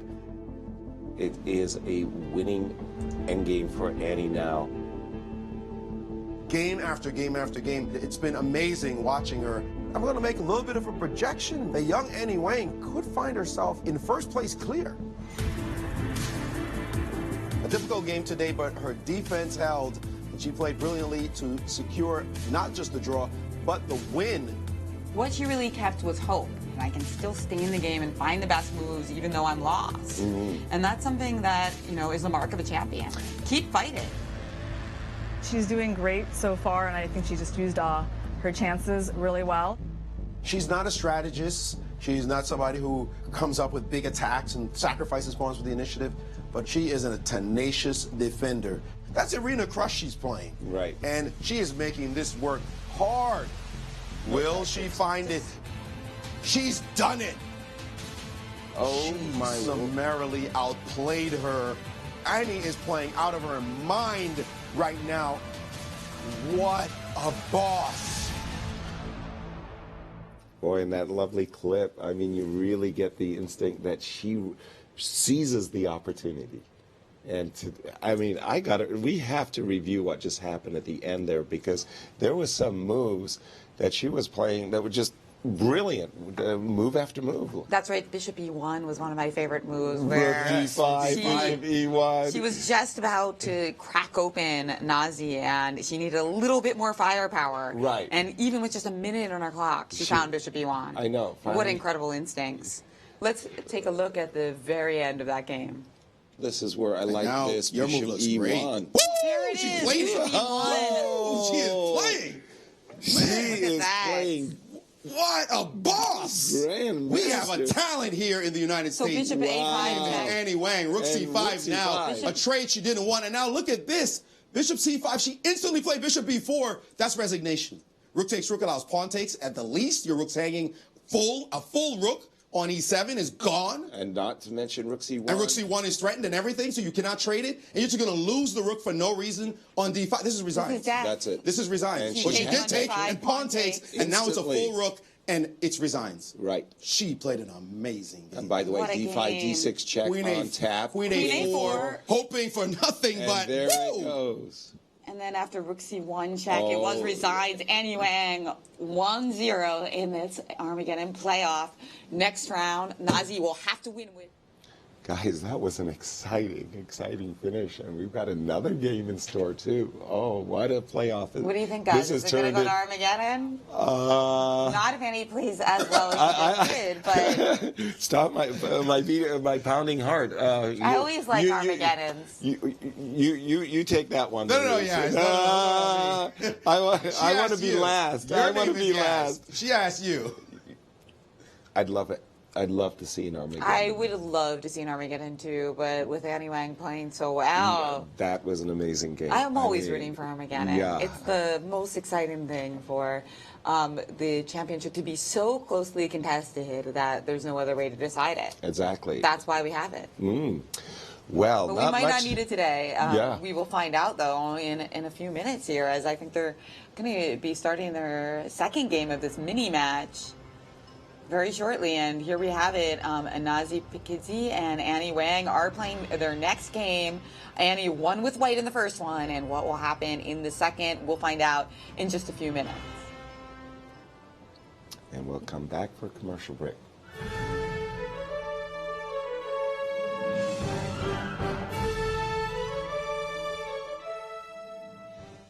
When you visit St. Louis, you'll probably want to watch the Cardinals or the Blues.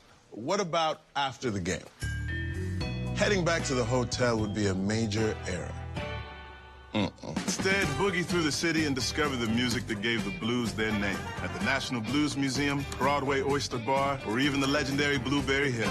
So whether you love the Cardinals, the Blues, or the Blues, come play with us. And you guys know I can't play this, right? St. Lou is always exploring. This August, the best chess players in the world are coming to St. Louis for the Grand Chess Tour.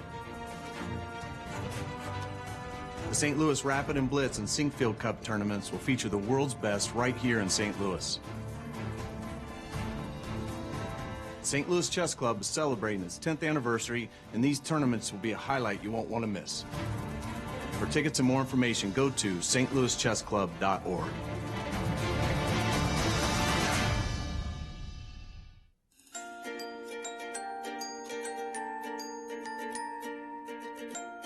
Welcome to the chess capital of the United States. The St. Louis Chess Campus in the heart of the vibrant Central West End has established itself as a premier global destination for chess and is comprised of two unique nonprofit institutions. The Chess Club and Scholastic Center of St. Louis is recognized as the top chess facility in the world and plays host to all major tournaments, including the U.S. Chess Championships and the Sinkfield Cup, one of the strongest chess tournaments globally. Tournaments are broadcast online to more than 150 countries, led by an expert commentary team of grandmasters. The Chess Club is an educational organization committed to promoting the game of chess, with a specific focus on bringing the benefits of chess to children throughout the St. Louis area. Research shows children who play chess exhibit improved analytical skills and increased confidence. The Chess Club is highly engaged with the local community, bringing scholastic chess programs to more than 100 schools, providing hundreds of classes each week. Directly across the street from the Chess Club is the World Chess Hall of Fame. This one-of-a-kind cultural institution invites visitors to experience chess in imaginative ways and is home to the U.S. and World Chess Halls of Fame. Cutting-edge exhibitions feature rare, historic chess artifacts paired with world-class art. Innovative programming explores the intersection of chess, art, and culture. Visitors can enjoy interactive programs designed around the exhibitions and monthly music in the galleries. The World Chess Hall of Fame is nothing you expect and everything you love. 3 different galleries and a premier gift shop highlight the culture, history, and creativity behind the game. Come visit, play chess, leave enriched. To learn more about the St. Louis Chess Campus, visit stlchesscampus.org.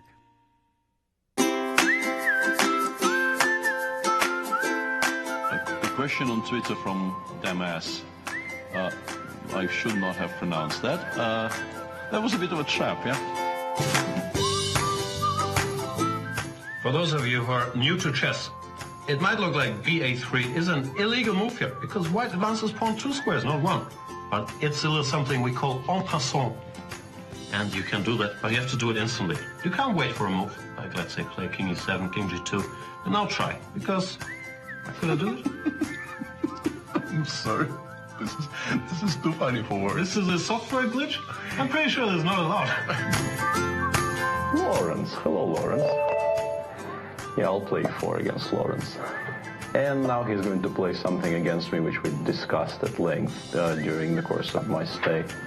Yeah, he told me this is excellent. d5, this was what I was kind of hoping for, because now I think e5 is quite strong. No, Lawrence, this is not how chess works. Sadly, it would be much, much more fun if chess actually worked like this. But I don't think it does. Or maybe it does. Well, that's me regretting what I just said. How did I get from there to here is a little bit beyond me. And what's worse, I will never hear the end of it. My quality of life has just gone downhill tremendously, because I'm actually sharing the office with the guy.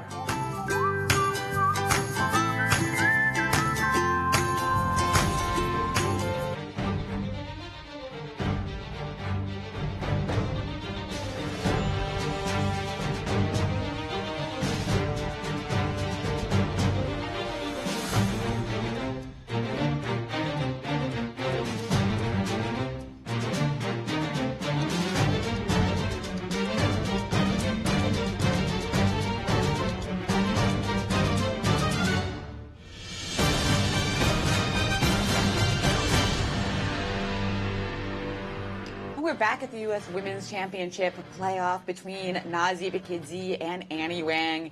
Annie Wang started this two-game match off with a wonderful victory against Nazi Paikidze. And Nazi's going to have to get her back with a victory in this game to force the Armageddon. Nazi's back is to the wall. Jennifer, Maurice, you know I love commentating with you, but I've got to tell you, the shows have been great because of the players. I mean, that game was so entertaining to watch. It was amazing to call. And as we say, when your back's to the wall, you got to bring your best. And here we go for the game 2. Don't forget that this is the first time that Nazi lost in the championships. It took a playoffs, but it's the first time she lost. And she does not lose these easily. And again, it was a rapid play. But the way she lost was unbelievably, must be devastating to get crushed like that. You remember it, you feel it, like the shock of it. And just to clear her mind and play this game. And we have a fortress setup, D5, castles, bishop E7. The players are moving. I like this choice from Nazi. Absolutely. It looks like we're going into a King's Indian attack, a Fischer favorite. Hoping that her younger, less experienced player will make mistakes in closed types of formations. And we have E4 on the board. And do we have a move after E4? Nope. It's Annie. They're mostly playing off their delay. It was a B6 played. B7, B6. Yeah. It was a game played in the championship between Nakamura and Lenderman. Alex Lenderman. And the idea is White wants to establish his pawn on E5, get rid of this very important defender of the king side, this knight on F6, put your rook on E1, and then it's student body right. Everybody goes king side for White, and Black usually has to delay the development of the king. If you declare your intentions too early and put your king on the king side, White is going to bring everybody after the king. So with this move B7, B6, Annie is cagily keeping her options open. Maybe she'll castle long, maybe she'll keep her king in the center for quite some time to come. But rook E1 is the automatic move here in this position.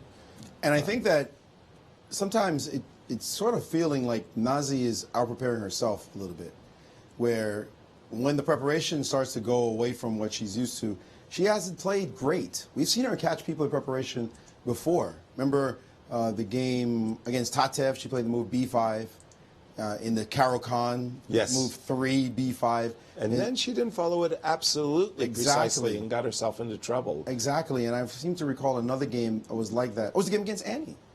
It was a game against Annie where she had the white pieces again and played this sharp line and was very happy and never got to play the move G4. And she played E5 early. So it's not, you know, she wants an original position, but she hasn't been following it up with the most precise thematic ways to play again. And she's played rook E1 and came bishop B7. Queen C7, came Queen C7, Queen E2, and then bishop to B7. Queen C7, bishop, Queen C7, Queen E2, bishop B7. I'm up to date with the board. Indeed you are. Now, Nazi on move.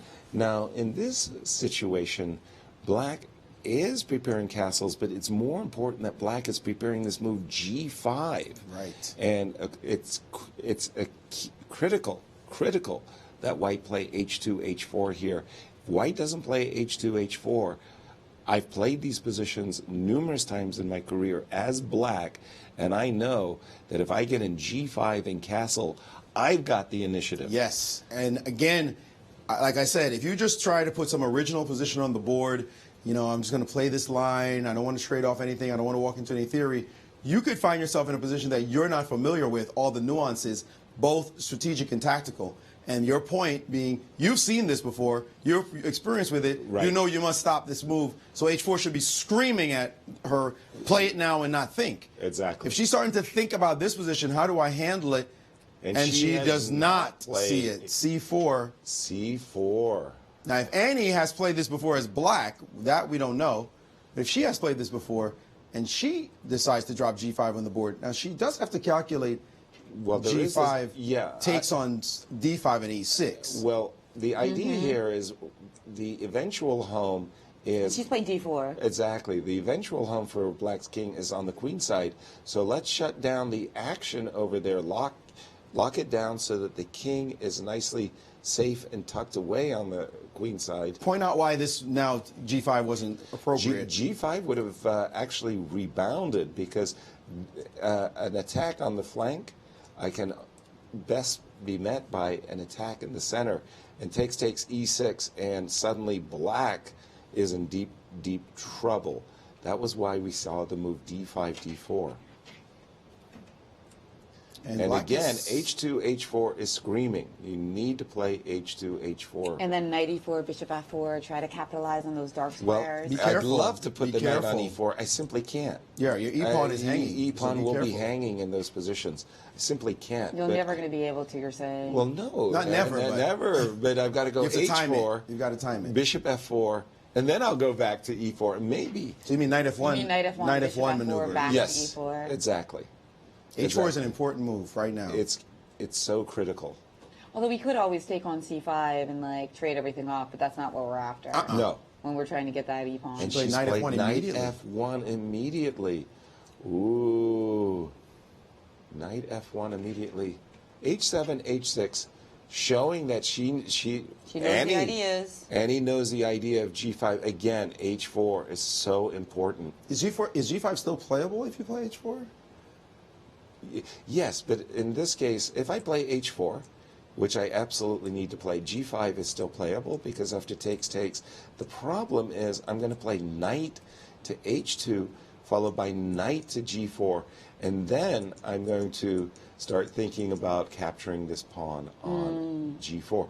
Finally, h2, h4 has appeared on the board, a very key moment. And then Annie might castle queenside again at this moment. The one thing you cannot do is castle kingside. For sure. That is suicidal. So it's between playing g5 and perhaps after knight h2, castling at that moment, or just castling right away. Right. But if you castle right away... knight h2 just or knight bishop h2 f4. anyway. No, bishop f4 is also a key consideration. But okay. Castle's twice, 2 games in a row, Yaz. For Castle's queenside 2 games in a row is coming up for Annie Wang. And for both, Naji also had to castle queenside. Sorry. Let's go into this line. G5. Yes, G5 is critical. It's the okay. I'm taking principled move here. Takes.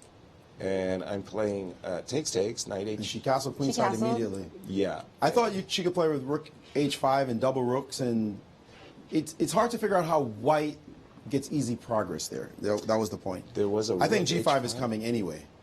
There's a rook h5. Indeed. Knight. How are you stopping a g5 idea? But she castled queenside, Yasser, and that's the position we have on the board with Nazi to play. But I gotta like the outcome of the opening for Nazi overall. That she got a position with so little trades, with so many imbalances. All the pieces are on the board, and clearly, since victory is the only thing that keeps her in the match, I think I would be happy also that I had a position. Yeah, exactly. Yeah. With the type of position.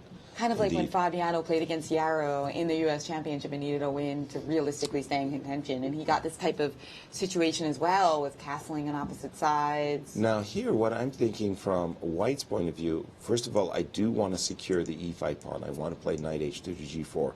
And then I want to play a3. She's played h5, though, thinking that this will slow down the idea of g5. Well, what do you make of that move? I don't like it. I like knight h2 because if you play g5 in that exact position, I'll shut you down now with the move h5, and knight g4 means that this pawn on h6 is always a target for the rest of the game. And strategic gains have been made on the king side by White. This move h5 for me is a little bit premature. Allows the g6 break eventually, exactly. Right? So something to g8 and g6 right. will partially open up lines, and White is still against struggling. White's king. Yes, and White is still struggling to prove where she's opening up lines. So rook g8. Whoa. Rook f8. Rook on f8. Rook on d to f8. Ooh. She can't be planning f6. That would be a strategic error. Maybe she's planning g6 and opening up the f line, giving herself counterplay along the f line. So she's put her rook. But this, when you play a move like Rook F8, Jennifer, it really is, you're showing that you're playing for F6, which isn't. I think she's playing that Nimzovich mysterious rook move. And A2, A3, okay, I like this move. White is intimating that, look, I'm going to play bishop D2, and I'm playing for B4. Keep in mind that pawn on A7 isn't protected. Well, B4 immediately is possible, right? Well, you'll take, yeah. It's double-edged. That would be double-edged. Basically, with this move, Naji is saying, go ahead and play F6, make my day. I don't think, but F6, really? I know. F6 looks random. You can't play F6. You have to play G6. She's trying to play G5 and just No, not G5. G5, then you shut down your own attack. Yeah, she'll but try to play G6. G6, and she might get some play. Oh my gosh, she played G5. She has played G5 now. The move Rook F8 makes no sense. If you're now I'm looking at Knight H2. That move did not make sense. Knight F1 to H2 to G4. But then we'd rather have our bishop. Something I found in the table for some time. You put the knight on G4. We'd like to have our rook almost anywhere else, so we could play bishop G7 maybe and at least pressure that pawn. Yeah, but the knight on G4 is such a monster piece. So Knight H2, F6 has to be played because you played randomly otherwise. Right. Okay, so she just adjusted her pawn on G5. I was about to say. Yeah, you're like, don't take that pawn. No, don't do it. So let's go. Knight H2. Knight H2. And F6, because otherwise this knight gets to G4. What's the point? And then takes, I take. And then play rook takes. And then I play Knight G4, tickling the rook. Go away. And that E6 pawn is dropping off the board. And that might just be... That's enough to stop the show. Yeah, exactly. So after Knight H2, something besides F6 probably. I hesitate because I just put my rook on F8, but now I want to put my bishop on G7. Correct. You put your So let's do it anyway. Like let's take our move back, so to speak. Yeah, basically, and then Knight G4, bishop F8. But now that this whole king side is shut down, now I start to think about pawn sacrifices with B4 on tap. I'll play bishop to D2. Okay, finally I get to play bishop G7. Bishop G7, and I'm over here on the. Now I can open up lines on the queen side and the king side. I'm tying you down to E5, but you still have the right number of defenders. Yes. Okay, there's an amazing line which would be hard to imagine that she would find after G5. What is the variation? We are here. EF6. So to play F6, EF6. Right. And to play this really ridiculous looking move, knight takes F6. Right. Allowing queen E6 check and then securing the position of your king. The point is that you're threatening this move, knight H5, and you still get everything. And the king could also the queen could also become a little bit of a liability in this position on this E line. An old Bobby Fischer sacrifice, knight takes G5. Well, you read too many books, because this move is possible. I have seen Bobby. Bobby has massacred. And after it takes, then you can take. And that's the third pawn. That's the 3 pawns for the position. So and bishop F4 is on tap. There you go. So yeah. On the shoulders of giants, she played G4 instead. Instead of trying to stick a knight on G4, yes. Oh, I don't like that move. I think the idea behind G4 is she wanted to put her knight on G3 and eyeballing a potential E4 down this. I really don't. That allows the move F5 now. Right. I mean, she just signaled begging her opponent to play F5. F5 is a huge response. Put it on the board, G4, F5, and now when you capture, you allow rook takes, and you don't get to capture on E6. You don't have the tickle with knight G4. You don't get to play knight G4 ever. Yeah. And now we're just going to open. This is an open ticket to the F file down the board. But she did not play it. She played King B8 first, allowing Bishop to D2. She needs to realize that F5 is a super strong move and the move she wants to play. But she does not realize it as yet. I think she does know. I think she's just taking her time. We don't know why. But Bishop D2 when she plays Rook F8, she knows she wants to play F5. Well, you got to open up the position. Pawn breaks are the soul of our game. Got to play F5. Go for it. Even F6 is good. Right. Just open up the F line and get your counterplay. Don't sit back. Be daring. Don't worry about drawing the game. And anyway, White's threatening to build with b4 anyway. So exactly. if you're not going to get counterplay, you're not going to stop what White's doing on the other side. Exactly. That's just not going to happen. So you need to get yours, even if you have to give up the weak e6 pawn or give up a weakness of e6. Go for the gold here. F5 or F6. Just play. Well, she is a gold medalist for the U.S. team, so she knows how to go for gold, and I think she is going to come across the right plan here, Yaz, because it's the plan in the position. What else? Exactly. It's the lever. We've talked about pawn play, and of course our new U.S. champions. Oh, pawn play. she didn't do it. No. She worried about the e6 pawn. No, but I like this choice too, because she's falling back on Jennifer's idea. Like when the knight was on g4, the pawn on e5 was perfectly insulated and protected. Now that I can't get the knight to g4 or even the bishop to f4, this idea of Jennifer's, it is dangerous, but what about bishop b4, getting counterplay, yes? Okay, but so that's a little annoying. Well, no, we need b4 doesn't lead anywhere. Let's say rook b1. No, let's just say rook b1. Okay. And let's imagine that Annie says, I don't believe in what you're doing. b4, I'm just going to go bishop g7, and I'm going to target this guy. No, b4 is on the board. But I can take on c5. Faster. I can take on c5 there, and if you take with the knight, that takes away one of your attackers of the pawn. You take with the pawn and no, I'm taking with the knight. Okay. Just to keep. She plays b4 right away. Right away. That's a pawn sack. d4. Okay, you know me, I'm a pawn. That's a pawn sack. Straight up pawn sack, and she's captured it. I'm taking it. And going for it is Nazi trying to get bishop that a7 pawn. She hasn't taken yet. Bishop takes takes with the bishop. Yes, bishop takes looks like you will have to prove yourself. Because a knight's going to land on c5, and it's going to be some serious shutdown on that side of the board. Right. Once that knight lands on c5, hitting the pawn on d3 too, by the way, it comes with bonus points. And a pawn will go to a5 even, and dare you to figure out how to get in that position. What happens after knight takes d4 though, Maurice? Knight. Whoa. Maybe we're being a little bit too fast. Knight takes d4, because I suddenly spied an idea of rook takes a7. Okay, a lot of tactics there, juicy here. Hold on. Okay. I want to take on g2. In this exact moment. Yeah. Okay, yeah, I can see why. Now I just have to pause because... See if you want to play knight b5 to start. Exactly. Yeah. I just wanted to pause. Okay, but you know me, I'm going to... If you play knight b5, I'm going to play queen e5. Okay, I'll take a piece. And she has played... Not bishop takes, but knight takes b4. She's played knight takes b4. We're in the position. It's going to happen. No, she didn't play bishop. Oh, she played knight takes. Knight takes b4 Knight and knight takes d4. Why didn't she play bishop? Knight takes doesn't feel right. Knight takes did not feel right. This now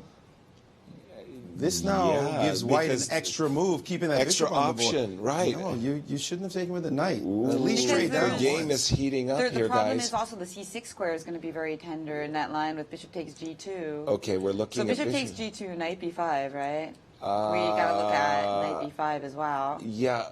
No. But I'm going to take on g2. Okay. Because you did take on g2. Because queen e5 was the problem, Jen. Queen e5 is the way to bail out. Right. Offering the trade of queens. And I don't want to bail out. I want to keep all the pieces on the board. You want to make sure that black isn't able to play queen e5. But now the threat is knight to b5. Knight b5 is a boss threat. a5. A5. I know it sucks. It's ugly, but you're going to have to sack to break my position down. Well, I'm not sure. I'm going to post the knight. I'm going to post the knight here on b5, and I'm going to post the other knight on e4. And I'm going to play it with c3, d4.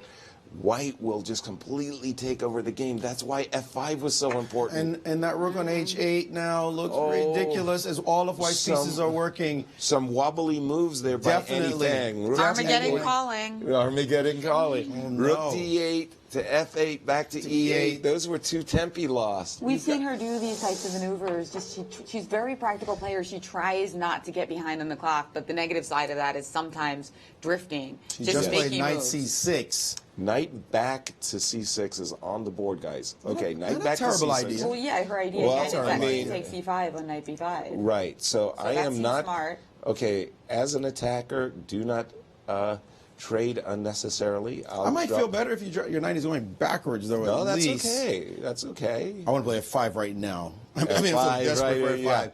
You play F5 right now. I think you need to get that move in really, really immediately. Like too, now. Because, right. Because, I've been waiting to play that move forever. Just play it. I don't care. Oh my God, Knight C6 definitely looks like a much better move than A5. I like Knight it. C6 is a very good move. It's hitting the knight on D4, it's putting pressure on E5, and it's defending A7 as well without creating more weaknesses. Exactly. So, yeah, obviously, this game is still going to be very rich.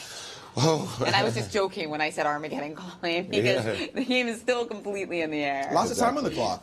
Lots of time. So we're in just a very rich position. And I will point out, the Indian thinks that the best move right now is knight takes C6. I just took a glance. That is not That is not a move I would want to play. Knight C6 doesn't look logical. Actually, F3 to follow it up. That is not human. I don't see that happening on this chessboard. But that's the Indian's proposal as the best way to play this position.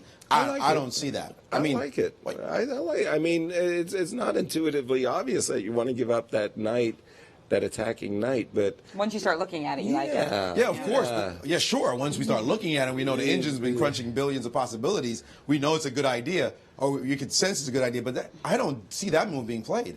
Well, yeah, because playing knight takes C6, allowing a recapture with a check, is counterintuitive. You've got to sit a while to realize that that is the right thing to do. It's hard to imagine you doing it intuitively. I think she's going to be looking at other options before coming back to that one and saying, okay, maybe that's what I have to do. But to do it immediately is unnatural. It makes it, I think, to explain more of the logic behind the move, retreating. No, she did it. She realized she had to do it, and she did it. Well so much for thinking for a while. Well, the thing about knight F3 is that it's actually kind of passive, and when you do get to play F6, my knight is sitting there in the F file. Right. So this is actually more logical when you get a chance to really think about it. So kudos to Nazi. Yeah, definitely. I was greedily thinking I wanted to play D4, D5, advance those pawns with a tempo against the knight on C6, but now she has captured and played F2, F3. F5, folks, come on. Gotta go, F5. Because you're almost required to play F5, because if the bishop comes to C3, this knight on F1 is jumping right to that key outpost on the E4 square, and you need counterplay. So that's why F5 or F6. But will she correctly assess that? Because she's had so many opportunities to play F5 and unleash it, and she hasn't done it yet. Will she know? Because she's been treating this e-pawn as a weakness. She's played it. Is. Finally, she's decided on a break. Because she saw bishop c3 coming, and once that comes, it might be too late. Exactly. So it was this time, now or never. Exactly, now or never, indeed. I think F5 was stronger because it threatened to take on G4, and it prompts the exchange, giving no choices. I like this one too, Maurice. But this one, is there a way that White can exploit F6? Because you're saying that the threat of F5, as we saw in the commercial from Chess24, you can only do the en passant if they do two squares. Yeah, exactly. So this is a kind of nice little trick. You play F6, and if for some reason she does something else, you get to play F5. And she has But of course, takes an F6 has occurred. Bishop and takes. an immediate bishop takes F6 by Annie Wang. Exactly.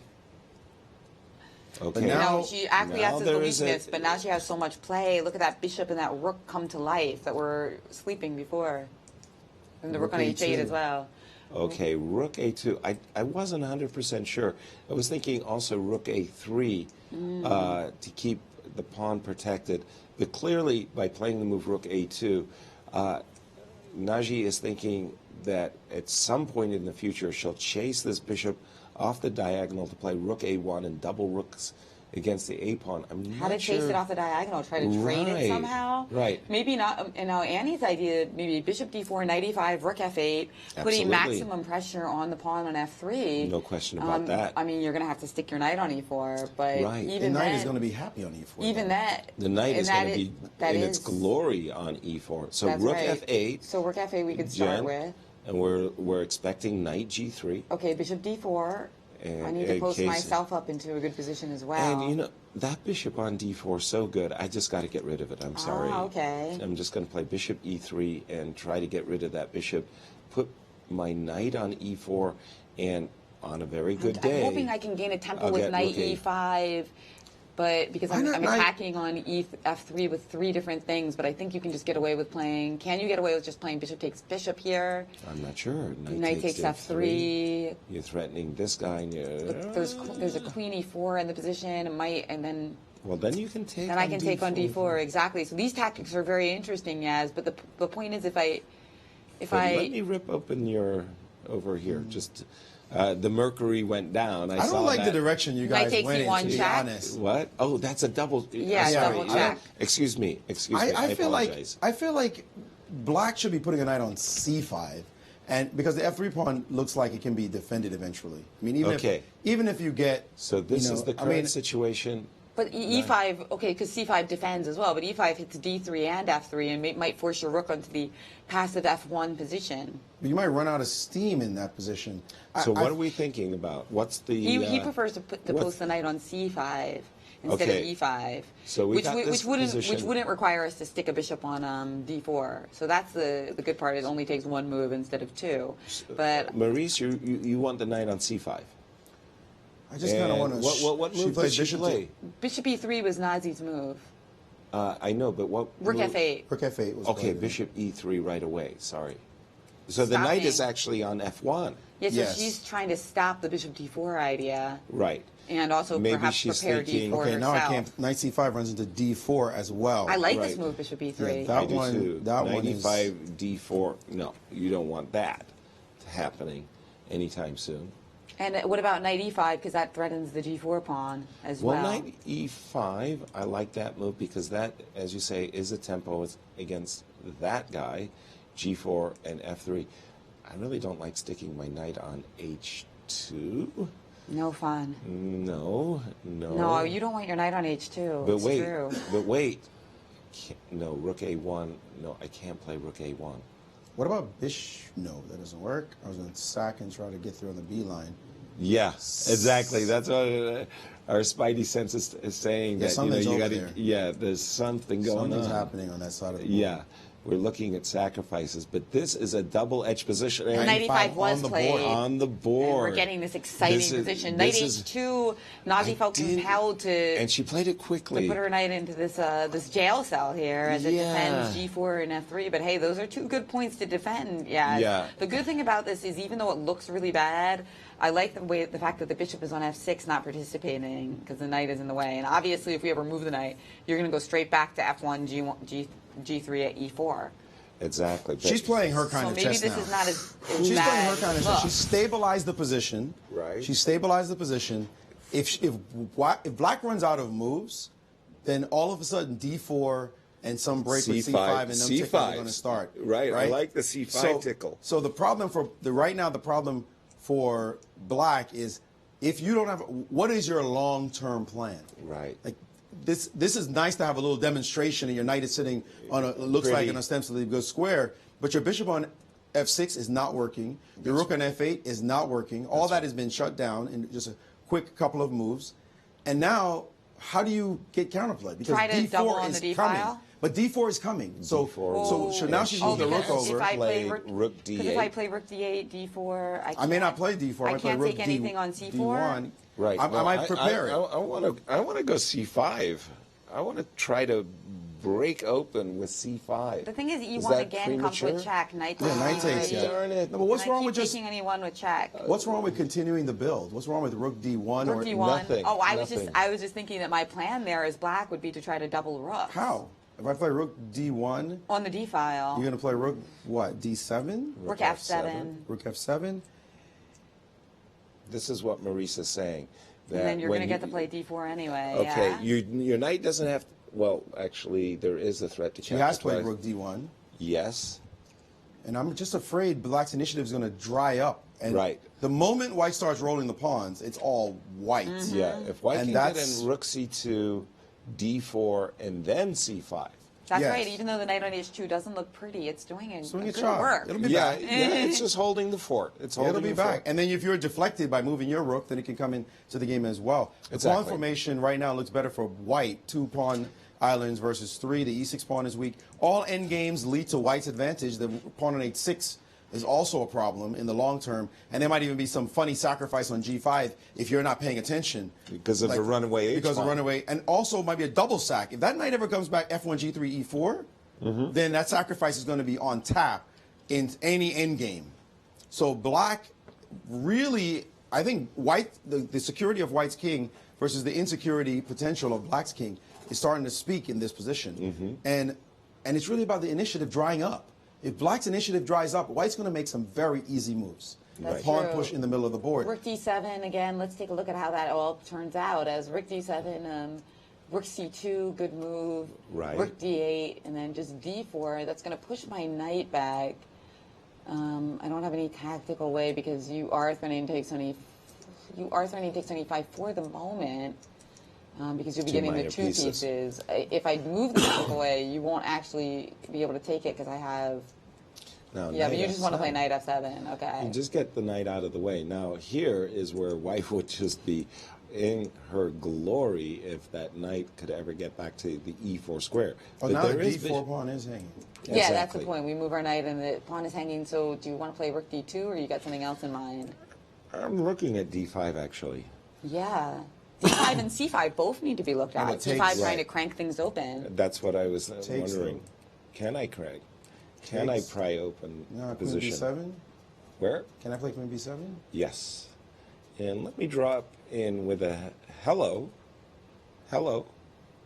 And how's a queen c6? We can't let that pawn sit there, I can we? had a beautiful tactic. Queen c6, pawn c6, rook takes d1. And c7 check. Oh, let's take a look. Okay, come on. I got the pawn. As these players are, by the way, managing their times beautifully as usual. 12 minutes left on the clock for each player.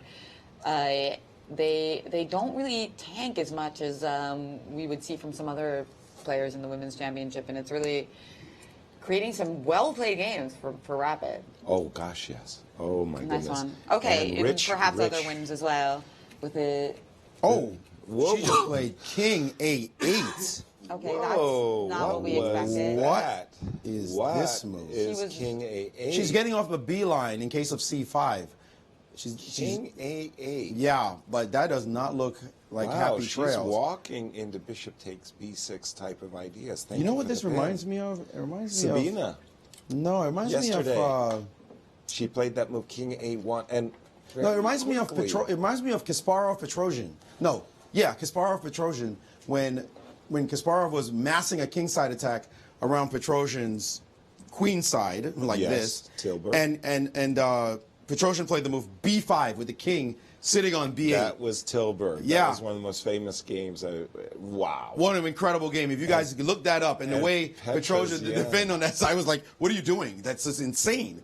And yet it turned out to be brilliant. And Kasparov just felt like the power, I'm going to kill you.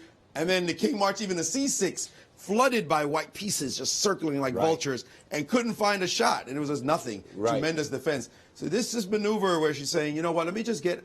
I'm going to allow you some things, but I'm going to King back A8. away. So she's played king a8, Bishop f2, bishop rook f2, c8. and now rook to c8. Ooh, I wanted rook c2 so I could support the move d4, but bishop... But that was her plan. She played rook c8, ultra prophylaxis against the potential d4. That's like, this. She's playing way too slow. I don't You know feel what she's good doing? about that. No, I know what she's doing. She's getting her rook into the game. Now rook to b1 with an instant threat on b6. Right. That is And that's what she did. That is touching. That's a big tickle. Knight d7 player. Back to d7. And now it's time to get that knight on h2 back into the game. I never liked that knight on I e5, hate by that. the way. That knight on e5 just seems so Artificial. Temporary. So That's right. It just felt like you didn't belong. C5, it looked like where you belong, and then bring the rooks to the D line and put something on D4, the bishop on D4, trade off. Come on, Najee, that feels like it made more sense. Knight f1. Bring that guy back to the e4 square. What are the clock times? What are the clock times, Jennifer? 10 minutes for Nazi and about 11 for Annie. They're pretty equal. So pretty balanced on the clock. Just like last game. Slight edge for black. On the clock. Yeah, But knight minute and a half. f1. More than a minute and a half right now. Knight f1 to d2 to e4 or to g3 to e4. Bring the unhappy piece and put him to work. Put that knight on e4.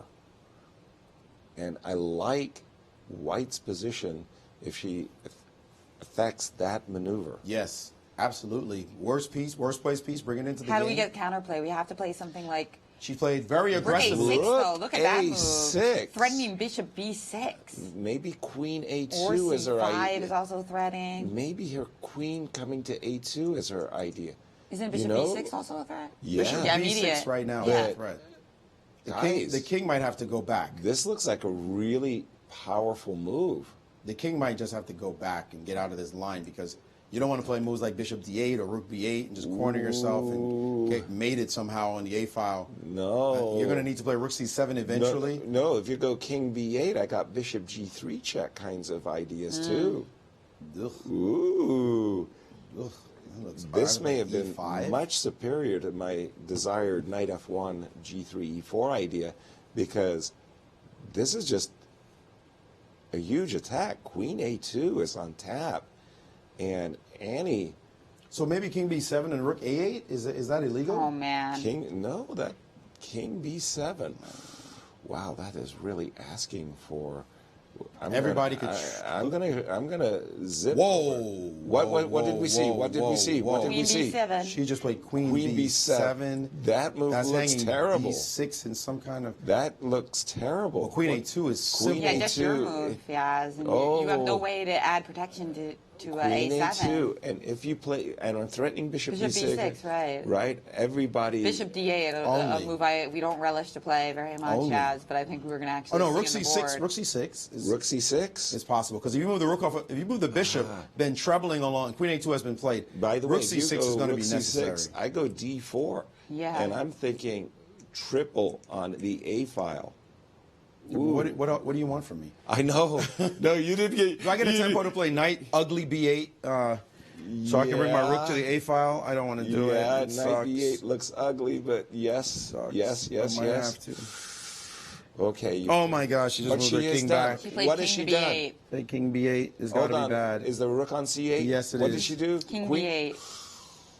Well, at least she can play bishop e5 against something, but this looks like some bad thing. No. I'm starting Bad with news. d4 with the idea of c5, guys. Yep, here comes the attack. Not Raging bishop right now. Recheck also coming into position. Bishop g3 on tap for Naj. Now that you played d4, you're covering the this e5 does not square. look good. This is terrible. You know, the thing is that black. One thing we've seen about Annie is that she's had trouble with the black pieces. She's been wonderful with white, but she has had trouble with the black pieces. She has had lost positions against Galatiani that she managed to turn around and win. She also had a lost position. What was that? Who did she play with black? Where she had tremendous trouble. Sharavich was getting creamed. Remember that game? Right. Sharavich came right after. She had to play this knight a6 defense. She has played bishop to d8. Bishop d8 on the board. She's had trouble with black. She might have to shore up her black defenses because she's just been getting hunted. I wonder what color she gets next because the Armageddon game will count what color she has. She's been much more incisive with the white pieces and trouble with the black pieces. And fans of Nazi Paikidze right now are saying, go Nazi, as this is a big comeback for the 2016 champion. But after bishop d8, the idea was she wanted to meet bishop g3 with bishop c7. This is a rook a1. Remember that bishop on f6 was controlling that a1 square? Rook a1, if you're forced to play rook c7, no, forget it. Then bishop g3 posting up, and c5 too on tap. We'll block off the next half hour, everyone, because we have a very high chance of going to Armageddon. Wow. And the thing that you mentioned about Maurice, about her color and how Annie's doing so great with the white pieces, is that when you play with the white pieces, you have to win. So if she does win the flip and get white and choose white, that means in the Armageddon. That gives Nazi draws. So the normal pick is to pick black. Of course. But because of her tournament record, will she go and pick white if she wins the flip? Wow, that'll be a really interesting decision. Well, this is exciting. One of these ladies, if Nazi closes this out, will have to win it in overtime. Right. Just incredible that we've gone to this punching back one to the other, one a blow followed by another. And here's Nazi. She has just played this very solidly and made sure no counterplay for black. Black should have played that f5 move so long ago. It's not even funny. Right. But hey, like we always say, I can only play the moves that my opponent allows me to. She has played rook a1, rook c7. That's a rook. That's an exchange at least. I love this bishop on on f2. Just eyeballing this b6 square. You want to play c5 and blow it over. I want to play c5. And look at black's pieces. The bishop on d8, the rook on f8, knight on d7, ultra defensive. And I've got ideas like queen e6. I've got ideas like c6. I've got ideas of capturing. Stop it, guys. It's just ugly right now. It's just awful to have to look at this position. All of these threats. Wait, c5, what if I have like queen d5 just to fight you? Queen D5 giving up the A pawn. I'm not sure you can get away with C5 that. is on the board. Yeah. Well, let's see. Let's just give it a quick see. Look, see, I'm going to take on A7. You're going to take on A2, getting rid of the queens, doing your best. But look at this. I got bishop G3. Me back over there? I got rook checks flooding into. I don't see this as anywhere close. Make a couple more moves somehow, but how am I going to make moves? Pick them. If you take on C5, I'll recapture, and poor Annie's king. I'm hoping the king doesn't get mated here, but how to make more moves? But how to defend otherwise? Yeah, I don't know. I mean, you were not happy playing Queen D5, but was there a choice? You know, that's the best part about the attack. You force your opponent to exchange on your terms. On your terms. So notice Queen D5, you took on A7, saying you exchange. That's something people don't understand when they're on material. When you're on material, don't try to trade. Keep making good moves. And when your opponent is desperate, they're going to ask to trade. And then you go, oh, really? That's what I wanted to do in the first place. Right. So don't just play for trades. That's a bad idea. The principle of I'm up material, therefore I will trade. No.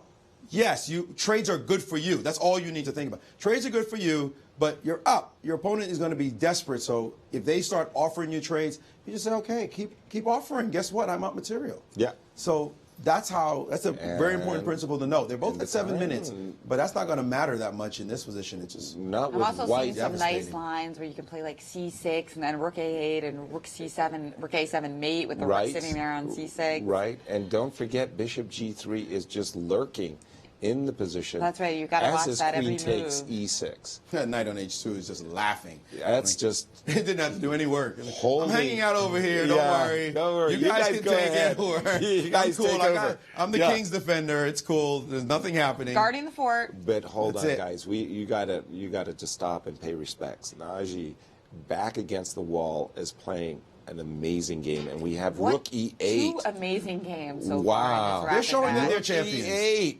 If only they could be co-champions, but that's not going to happen. Rook E8, guarding the pawn, willing to give up the rook on C7. You know what? Bishop G3, I think she got E5 prepared. And then whoa, Maurice, Bishop G3. It's terrible. E5, I'm just making take a point. On B6. Making a point. Oh my goodness! You got to take with the knight, and then take with the pawn. And gift. And E6. Wait, rook E6 there. I take the rook. No, I'm rook E6 right now. Oh, no, I can't play rook You E6. can't play. Yeah, I'll there's a take queen the on rook. A2. Oops. And E6 will come with thunderous. Okay, can I go and exchange down and survive somehow? With queen trade? No, queen D5. You play rook B6 check. Oh, queen D5, rook B6 check is automatic. Okay, that's pain now. Pain. This is just bad. Well, this is lost. Right. This is dead lost. Nazi just has to find the moves. And it shows the heart of both these players. We know Nazi's got tremendous fighting spirit. She won this championship before. We've seen it. And now she's showing what happens if she take a punch and then come back. Exactly. Annie didn't do what she was supposed to do with the F5 break, but again, that's too bad. You got to play the right moves. What am I talking about? This is terrible. I can just blast open the F2 diagonal. Whoa, bishop takes B6, rook A8 mate is about to land in the position. And she rook C1. Ooh, that takes off the pressure. Ooh, that move, no. Doesn't Queen D5 happen now? Rook C1, put it on the board. Rook C1, doesn't that allow this Queen D5 desperate defense? Desperado move, but okay, yeah. No, well, then I'll win the exchange, but that, I'll take and play Bishop G3. No. But, okay, for the pain that I was suffering, I'd rather see that happen. No, she could, she had two really good moves there. Because that, even though you're up in exchange, if you're not breaking through, black does have two connected pass pawns. I know you're going to laugh, but two connected pass pawns, and maybe just one on the queen side. Right. And we'll get some kind of punching chances. Okay. So rook C1 on the board, queen D5. She might not play it because she goes down in exchange. That is, right. Oh, wait a minute. Does she go down in exchange? Yeah. Hold on. Trade. What if I play king B7? There's a C6 and a mate on A.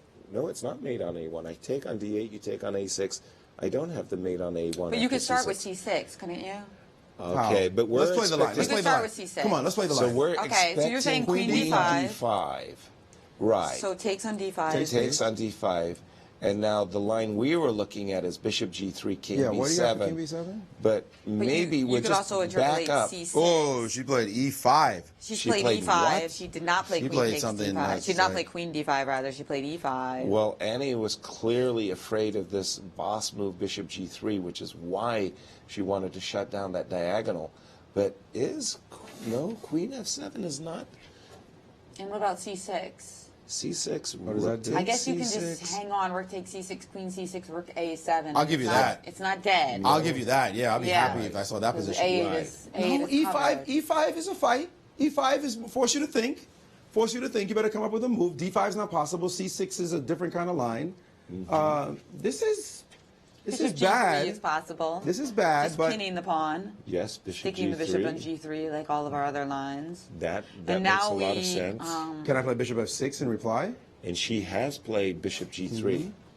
But can I play Bishop F6? I don't need the That's bishop. probably, that might be I Annie's don't need plan. I don't need the bishop on D8 anymore. I mean, it's bad, but what are you planning? Bishop F6 makes a lot of sense. Yeah, the engine definitely hates it, but I don't know. And so C6 is What's the hate? still. Well, what about C6 now? I C6 see- takes? I'm looking at the fact that the rook on E8 and the all your pieces seem to be so loose here. So queen takes C6, Rook takes A7 is your idea, Jen? and now I'm turning queen F7, and all maybe Queen not. F7, I take your rook on A7. That's true, and then I'd have queen E8. But yeah, I want something better than that. This is somehow counterpunching. Yep. Yeah. Yeah, I'll Annie take is- this any day of the week. Let's do Wait, this. What's up with D5? I've got Queen C2 Queen C2 check is coming. Queen trading C2 off check. pieces. Right. Yeah, I don't want that. No, now that we're having to I stop thought I and had to play think, king H3 or Yeah, something. that Rook C1 was a loss. was a wobble. Yeah, guys. big- Now that we're stopping to think to try to figure out what to do, Yeah. that's a bad sign. Yeah. That's a bad sign. That That means means it's not Nazi's flow. gonna have to. That means Nazi's thinking as well. And she's only got 3 minutes, 3.5, about 4 minutes for each player. She has made a move though. What was it? Well, Bishop G3. I think we already saw that. So No. we haven't seen Bishop F6 yet from Annie. Oh, I see. Sorry. So no Bishop Bish- F6 yet. She's, It's bad for sure, but Bishop F6. Wow, this is so tense. This is an incredible moment. Bishop to G3. On the board. Bishop F6, the best move, big time move, Knight F1. oh, you were trying to make that maneuver earlier, Yasser. Knight Knight F1, F1, E3 to D5. Knight F1 and bring that horsey into the game, and that's going to be all she wrote. And that is a powerful Coach maneuver. put me in. Now that Yeah. you see it, the guy was hanging out. Now it's time, and that knight will just waltz into the game and crack the position. So Bishop F6, if played, we put that on the board. Bishop F6, Knight F1, and you have no counterplay. Although I must say, Knight F1 does allow No, there's a There's a C7 business hanging over there in C6. And she played Rook to C6. Maybe she didn't like that other maneuver, but She's played Rook C6 instead of Bishop F6. Oh. that allows the old switcheroony. Rook A1 back in business, forcing you to go back to defend that pawn. That was a which is what I wanted in the first place. Yeah. To keep the rooks all lined up beautifully on the A file. So Rook A1 will force Rook C7 back. Yep. Okay, that's and a there There it she is. did Too it. easy. Ooh. Too easy. That one is a cruncher. Okay, that was a big slip Rook up. right And back Rook to C7 instantly. That was just a loss by of 2 Annie. moves by Yes. Annie. Bishop F6 was more tenacious, Yes. even though it was losing. This one it just made it too easy to give away a couple of free moves. Exactly. You wanted the rook to be back on the C1 square. Right. And now she just has to feel. But you know what? The thing is about Knight F1 is I'm back to this E4 thing. It's like I want to play E4, but everything drops. E4 immediately loses to Rook A7. Correct. So Rook Knight A7, Knight F1, and is you the can't play key E4 move. because of Rook A7, and you're toast. Knight F1 to E4 to D6. That's all. That's all she has to do. needs. And she has taken. She's taken on B6. Taken on B6. Knight takes B6 instantly from Annie. Exactly. Now, Well, she's winning an seeing that she can exchange. just take something on E5. Yes. That's what she's decided this on. was That the works. variation Bishop that takes we. C5. But No, this was the transposition. But she can also just take with the bishop, right?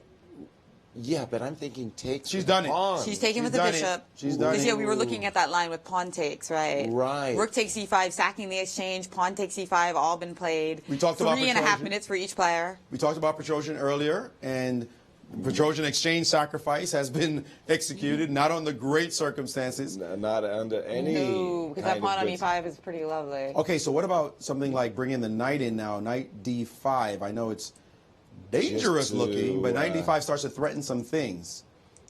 I can always go with. Can I clip a pawn? Oh, seriously? Seriously? No, if you take the pawn, I play rook c2 check. Oh. Yeah. Tricks Nice. in the position. So there are some tricks in the position. Be a little careful. That would be a trick to fall for. Right. Oh, don't back your pieces up. What did she do? Queen c8, I believe, threatening. Well, she does have a threat. Doesn't that allow rook b6? It does. Rook b6. Rook b6. Rook b6 is made in two. Yeah. Rook b6 is made in two because of if the rook is on. That's done. And yeah, Just rook b7, rook queen b6. a7 is also. Mate. You just play it. Rook Nazi. b6. Bang, done. That's it. Resigns. Absolutely. And Bam. she's done it. Rook b6 and resigns. And we're going to draw for Armageddon lots right now. Nazi Paikidze showing her stuff, boy. Definitely. Wow. You know, the funny thing is, if you're going to become champion, you got to go through a champion. She had to play Galiciani. She had to play Irina Krush. She had to play Nazi. She had to play Zatonsky. She had to play Sabina Foizer. She went through all that, and now she's playing Nazi twice and then 3 times. You don't win this championship without showing your stuff. And Nazi's saying, young lady, I've done this before. This is game 14, guys. Game 14 for Nazi and Annie. And it's going to be the last game here at the U.S. Women's Championship. 2 rapids. And we're going to go up to Tony Rich right now for the drawing of the Armageddon lots. Oh, my word. Welcome back to the playing hall. We're tied up 1-1 after the 2 rapid games. So the players, after a 15-minute break, will begin their Armageddon game, where black has draw odds and white has a time advantage. So to draw colors this time around, we have Annie Wang with our chief arbiter, Ken Blue. She chose the left hand, which contains the black pawn, so Annie will have the black pieces and draw odds against Nazi. All right, thank you very much. You will begin in 15 minutes. You know what? I mean, in an Armageddon, I want black. But as white has won both games, maybe I want white. But here are the rules, Jennifer.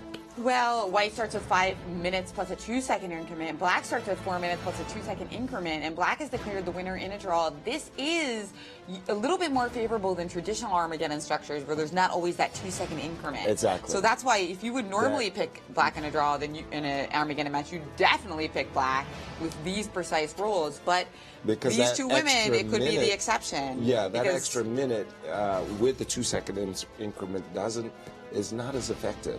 Now, sometimes in the Armageddon match, you pick to choose. Right. So you pick if you pick the white pawn. You'll say I want black. Exactly. Or Exactly, and if you pick the black pawn, the other player chooses. In this drawing of lots, it seemed like it's just determined. Exactly. Right. Yeah. Because it would have been interesting to see what Annie picked. I actually think that she agreed with you guys, and that despite the kind of traditional and more obvious pick being black, I think she would have picked white if she had the pick. What do you think? Because she looked a little disappointed when she got the black pawn to me. I'm in recovery. I can't think. I can't think. Oh, this is too tense. The thing about taking black in that situation, I think she would have picked black. I think she would have picked black because the black pick is the superior pick. Yeah, with the draw odds. With the draw odds, it means that you have 2 results. So, exactly. So that is such a big number. 66% of the results favor you, and only 33% favors the other person. So you want to maximize your chances. And the time edge, if you're a decent blitz player, then you'll feel like with the increment you'll be okay. So I don't think you worry about that. You just play. You take black and you go.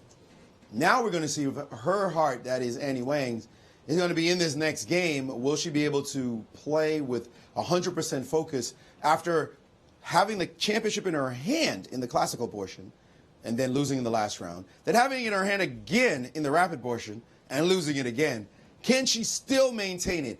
And Nazi's got to feel like she's getting life after life after life being able to win this game. So it's incredible. These 2 are showing that either one will be an absolutely deserving champion, whatever happens next. The Queen of American Chess is about to be crowned. Oh, yes, this is an incredibly well-played playoffs. You know, we've called some playoffs for the Women's Championship, but this one It's fun. is not only fun, but such great chess. Two wonderful games with the white pieces. And I do agree with Maurice that black is the superior pick in general with the 2-second increment. I mean, that's just, you trot out enough moves, and suddenly it's going to be 6.5 minutes to 5.5 minutes. Jennifer, call it for us. Who wins?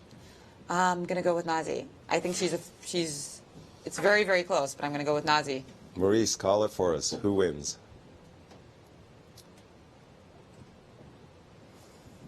You picked Nazi before the tournament. For a man who loves to share his opinions, look at this stall. Speechless. Look at this stall. I mean, they're like, it's like crazy people just punching at each other, man. You never know who's going to win when that happens. It's just like, who knows? Somebody's going to land a haymaker, you know? This is just, look at them. There are fighters. It's incredible. I'm so impressed by the two of them. They're showing their stuff. Yeah. But I'm going to go with Annie. All right. I think she's going to hold her own with ice water in her veins. And I'm going to split I'm going to go with Jennifer. We're together. Jennifer's not playing. Jennifer, I have to support you. Did pick Nazi at the very beginning of the tournament, so you I got to be consistent. I got to stay consistent. But good pick, for everybody on the edge of their seats. Yeah, neither of these women could be a bad pick. Yes. No. And we're all on the edge of our seats, and we're going to be back in just a few minutes for this dramatic playoff here at the Women's Chess Championship. Fantastic. Fantastic.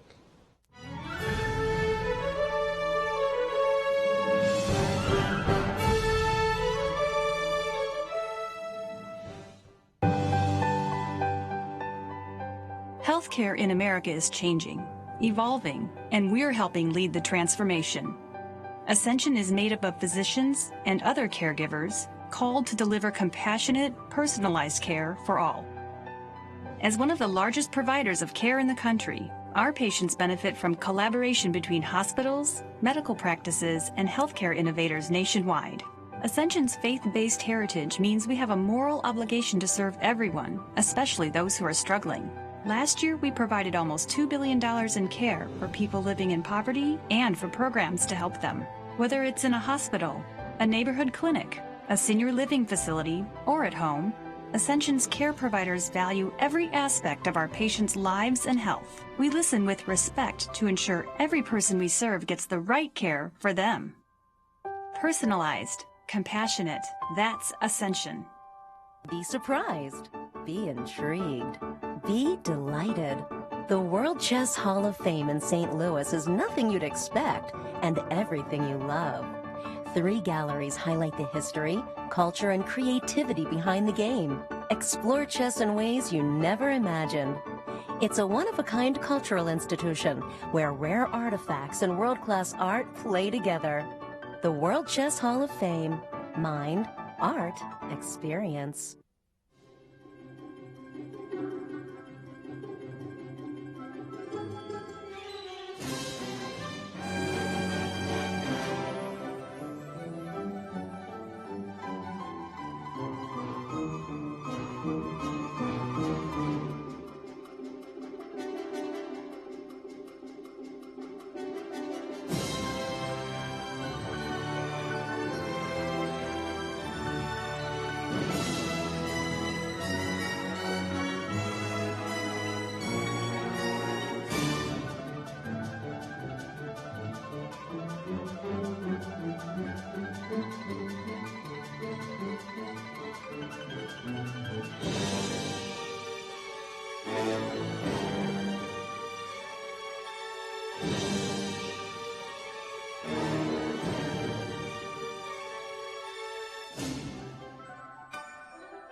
Welcome back to our coverage of the 2018 U.S. Women's Chess Championship. We are down to Armageddon battle between Nazi Paikidze and Annie Wang. Whoever wins, she will be one heck of a deserving champion. What phenomenal chess we've seen here in this playoff so far. I know, it's been so exciting. 1-1 in the Rapids, and Annie has drawn black for the Armageddon.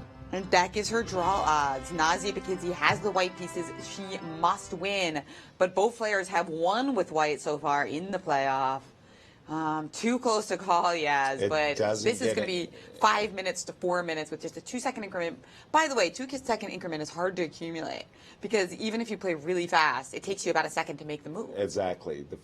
The act of physically moving the pieces does take time. It does mean, though, if you have the edge, you'll win the game if you have like a queen mate situation. Right. That you'll be able to do that because you just keep getting the 2 extra seconds. Exactly. Right. That's the key thing. You can't flag somebody in a rook versus rook in 3 positions, something like that. Unflappable Annie at the board. She has had such a calm demeanor, as has her opponent, Naji.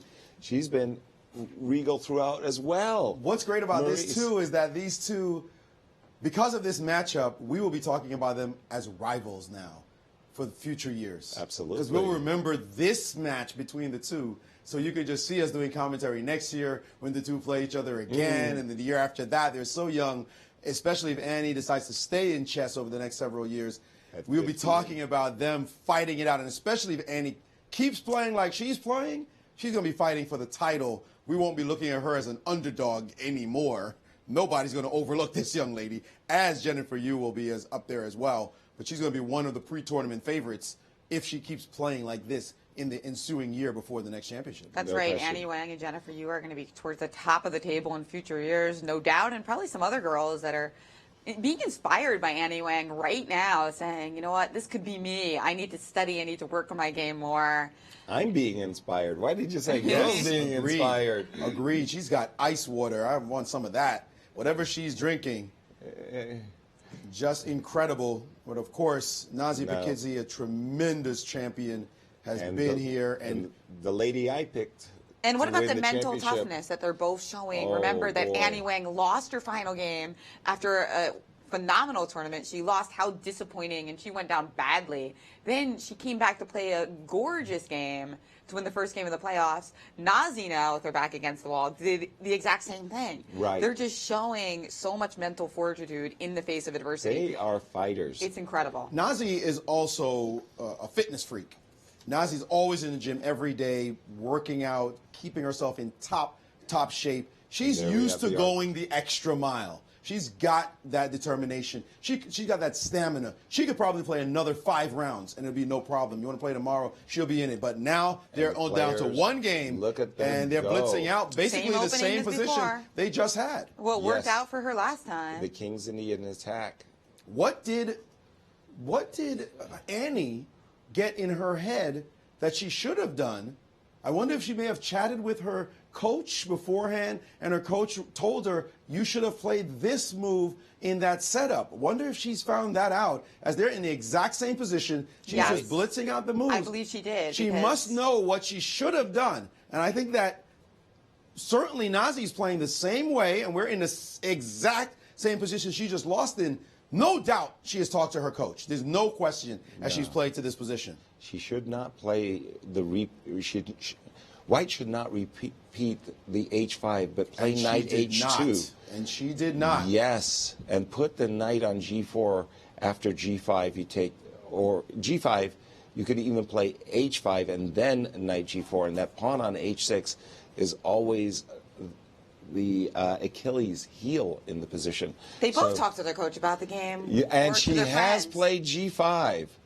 Ooh, this move, knight h2, was directed against that move, g5. But that move is, you were saying takes twice? No. Oh, you're expecting to h5 followed by knight g4. Keeping that pawn on h6 is a perpetual long-term target, and you were showing the Bobby Fischer sacrifice when knight takes g5 and bishop f4 when black tries for that f5 break. Right, that is. And she's played the right move, h5. This is what she wanted in the previous game. that she didn't get. Remember that knight on h2 got stuck. They're defending pawns on f3 and g4. Now the knight on g4 will actually be defending the e5 pawn, double duty, and rook f8. We've seen this before. Knight G4 on the board. Uh-oh. Are we going to see that Bobby Fischer sacrifice on h6 and g5? King b8 first. King b8 first, even setting up even more so that idea of the bishop ending on f4 after the sacrifice. So, but A3, the thing is, there's A3. no queen e6 check anymore in this That's position. right. So, but a3, and the idea is if you go f5, bishop d2, by the way, was played. If you go f5, which has been played, you jump on the e5 square, Maurice. Yes. You en passant, and then you jump on the e5 square because and she did. G6 is going to be a right. fork. So knight takes. You don't have to takes take f6, knight takes f6 on the board. And I'm expecting knight on f3 to e5. And knight, knight the G, other E5. knight, pardon me, went to e5. Now with the knight threat of knight G4. g6. Exactly. Now the rook can move, but what's happened here? But then there's a lot of trades. I love what Nazi's doing here. Oh, now. she's playing it so well.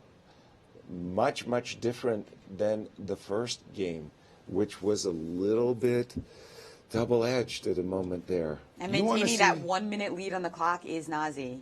Look at this idea. Yes. You're going to be freaking out. Bishop d6. I don't know. Bishop I don't D6. think she's going to play it, but and allowing knight G6. and then e5, and just go down a straight exchange. Wow, that would be insane. That would be insane. She's played G4. What? G4. G4 doesn't work, does knight it? takes C6 check. And then the other knight in, and that's money. That's huge. And there's Bishop a trade G2. on G2. Boy, they're playing quickly. But now White has everything. Simply everything. Because there's going to be a bishop f4 landing shortly as well. Okay, we got to get back to the 2D board. Yeah. Can she take on h5? She's going to drop g4, then e6. Positional nightmare now. Ooh, Annie in big trouble. Really bad. Really bad. This has been a strategical mastery by Nagy. Really? I mean, yes. She that played whole rook f8, H5, f5 knight g4 was suspicious, though. No, but she played the right way. She played the way you're supposed to play. Exploiting this move f5, which was premature. Yes, I think that's really the story. The f5 break in this position was not quite right. She might have been told she should have played f5, except she couldn't do it in that setting. Exactly. Yeah. So Great now, play by Nazi. So now she has just allowed Nazi to just implement the correct way to play in this position, and now her time is ticking down dramatically, and she's looking for moves. But give Nazi credit here. I mean, playing all these wonderful strategic moves, they might seem obvious, but it's a blitz game. Absolutely. It's so easy to trip up, and she's also played them so quickly. Yeah. Such a practical player is Nazi Paikidze. And look at this. This is the first time Annie Wang, we've seen her at a massive time deficit. And we do have the move rook e8. Because she has no plan. Rook e8 played. And here I'm just looking at knight g6. That just looks so strong. Quickly. So strong. Because and e6 again, is hanging. Not only that, but h6 is hanging. Bishop is coming to f4. Ouch. Rook h7 played. Rook h7 trying. But now there's a pin along the E line, queen e6. Queen e6, and now, yes. Because I'm going to go bishop f4 check. No counterplay anywhere. Anywhere. Oh, no. Again, going down with black. She's taking on h5. But that's not going to help one bit because there's got to be Queen e5 check. Queen e5 check. Resign. Oh, Queen e5 that check. picks off a straight wins piece. on the spot. That just wins the knight for no reason. Check. Oh no! If she plays that, it's going to be all. She missed it. Queen takes on g4. She missed that check. She's still got an overwhelming position. Exactly. But she missed that. Winning. I mean, this is completely crushing. But she did miss that move. Right. And she's going to have to win the game again. But she's threatening the knight, and the knight can't go to f6 because after a check, then the take on e7, and then bang bang. So this is totally winning also guys. I don't even think she can save a piece here. Nope. No, it's knight bad. f6 played, and queen f4 check. Instantly queen f4 check, and there are no moves. e7 bishop, which protects the knight, is about to be captured, And there goes Annie's knight after knight takes e7. King a8 allows queen f6, doesn't it? Yes, it does. Queen f6 right now. Queen f6. That would be sweet. And I think she spotted it, too. Queen I think f6. her intention had been to take on e7 without thought. Right, but you could just take on f6. And that's even stronger. Much more powerful. That would be a way to close this out. Find queen f6, and there are no moves. Yeah. You're losing. She's going to play it. There it is. No, knight e7, also winning. Also totally winning. She's capturing the knight on f6 next. Right, because if you take on e7, just queen f6, and that's a straight piece with the e7, the e1 rook is just defended. With back rank problems to boot. And there we have rook f7 played by Annie. f7. Now knight d5, the same back rank problem for black that you spoke about, Maurice, with queen takes f6, knight d5. Nazi Paikidze now for the body but blow. But also knight f5 wins, guys. Sure. Anything. No, but she's going to find knight d5, I think. Yes. You're up a piece. I think she's going to find knight d5. She's a player. And I think she's going to play the most incisive. Knight f5 totally winning as well. F5, that is winning. Totally winning. I mean, black still has solved all the same problems, and she's up a piece. She's looking at knight d6 with all kind of fork possibilities. Yeah, it's bad. 20 seconds left. She's got We're this in going to the see bag. her get her title back. Nazi Paikidze, a trade on e1, up a full piece, rook to f8. Getting out of the fork. Yeah, but h6 is hanging also. Rook e7 is possible as well. There's so many ways to win this position. This is over. It plays itself all right. Queen d6 also looks really, really good. It's just a pick 'em right now. Yeah. So many choices. Yeah. It was an amazing run for Annie, but she could not finally beat this past champion. Rook to e7 on the board. A minute and 57 seconds. Only 15 seconds left. Time ticking down. She's not going to be able to piece down, clock down. Everything, no counterplay. Queen c6 has been played. There's a rook c7. There's a rook c7. Yep. Followed by rook queen c7. f3 check. Queen on the diagonal is you in the position. You can't stay on the diag. Right. I don't know how you even move after rook c7. Kick the queen off the diagonal. And I've got rook e7, queen c6. You might be worried about knight h5, but that shouldn't trade everything much. In that case. Rook c7 to evacuate this queen from the diagonal to set up queen f3 check. Yeah, she's just calculating that move or anything else. Queen takes h6 also wins, and she has played it. She grabbed the pawn. And what to do, there's just no anything. Rook to c8 defending. And now she can just pile up on the knight and go straight into the endgame. Bishop g5, Bishop g5 is another simple way to pull that off. Exactly. Or queen g7 looks good. Oh boy, Jen, that also looks. You can't defend a7. Well, you'd have to play a5 immediately and then check and buy. Rook a7 and bishop f4. Yeah. Exactly.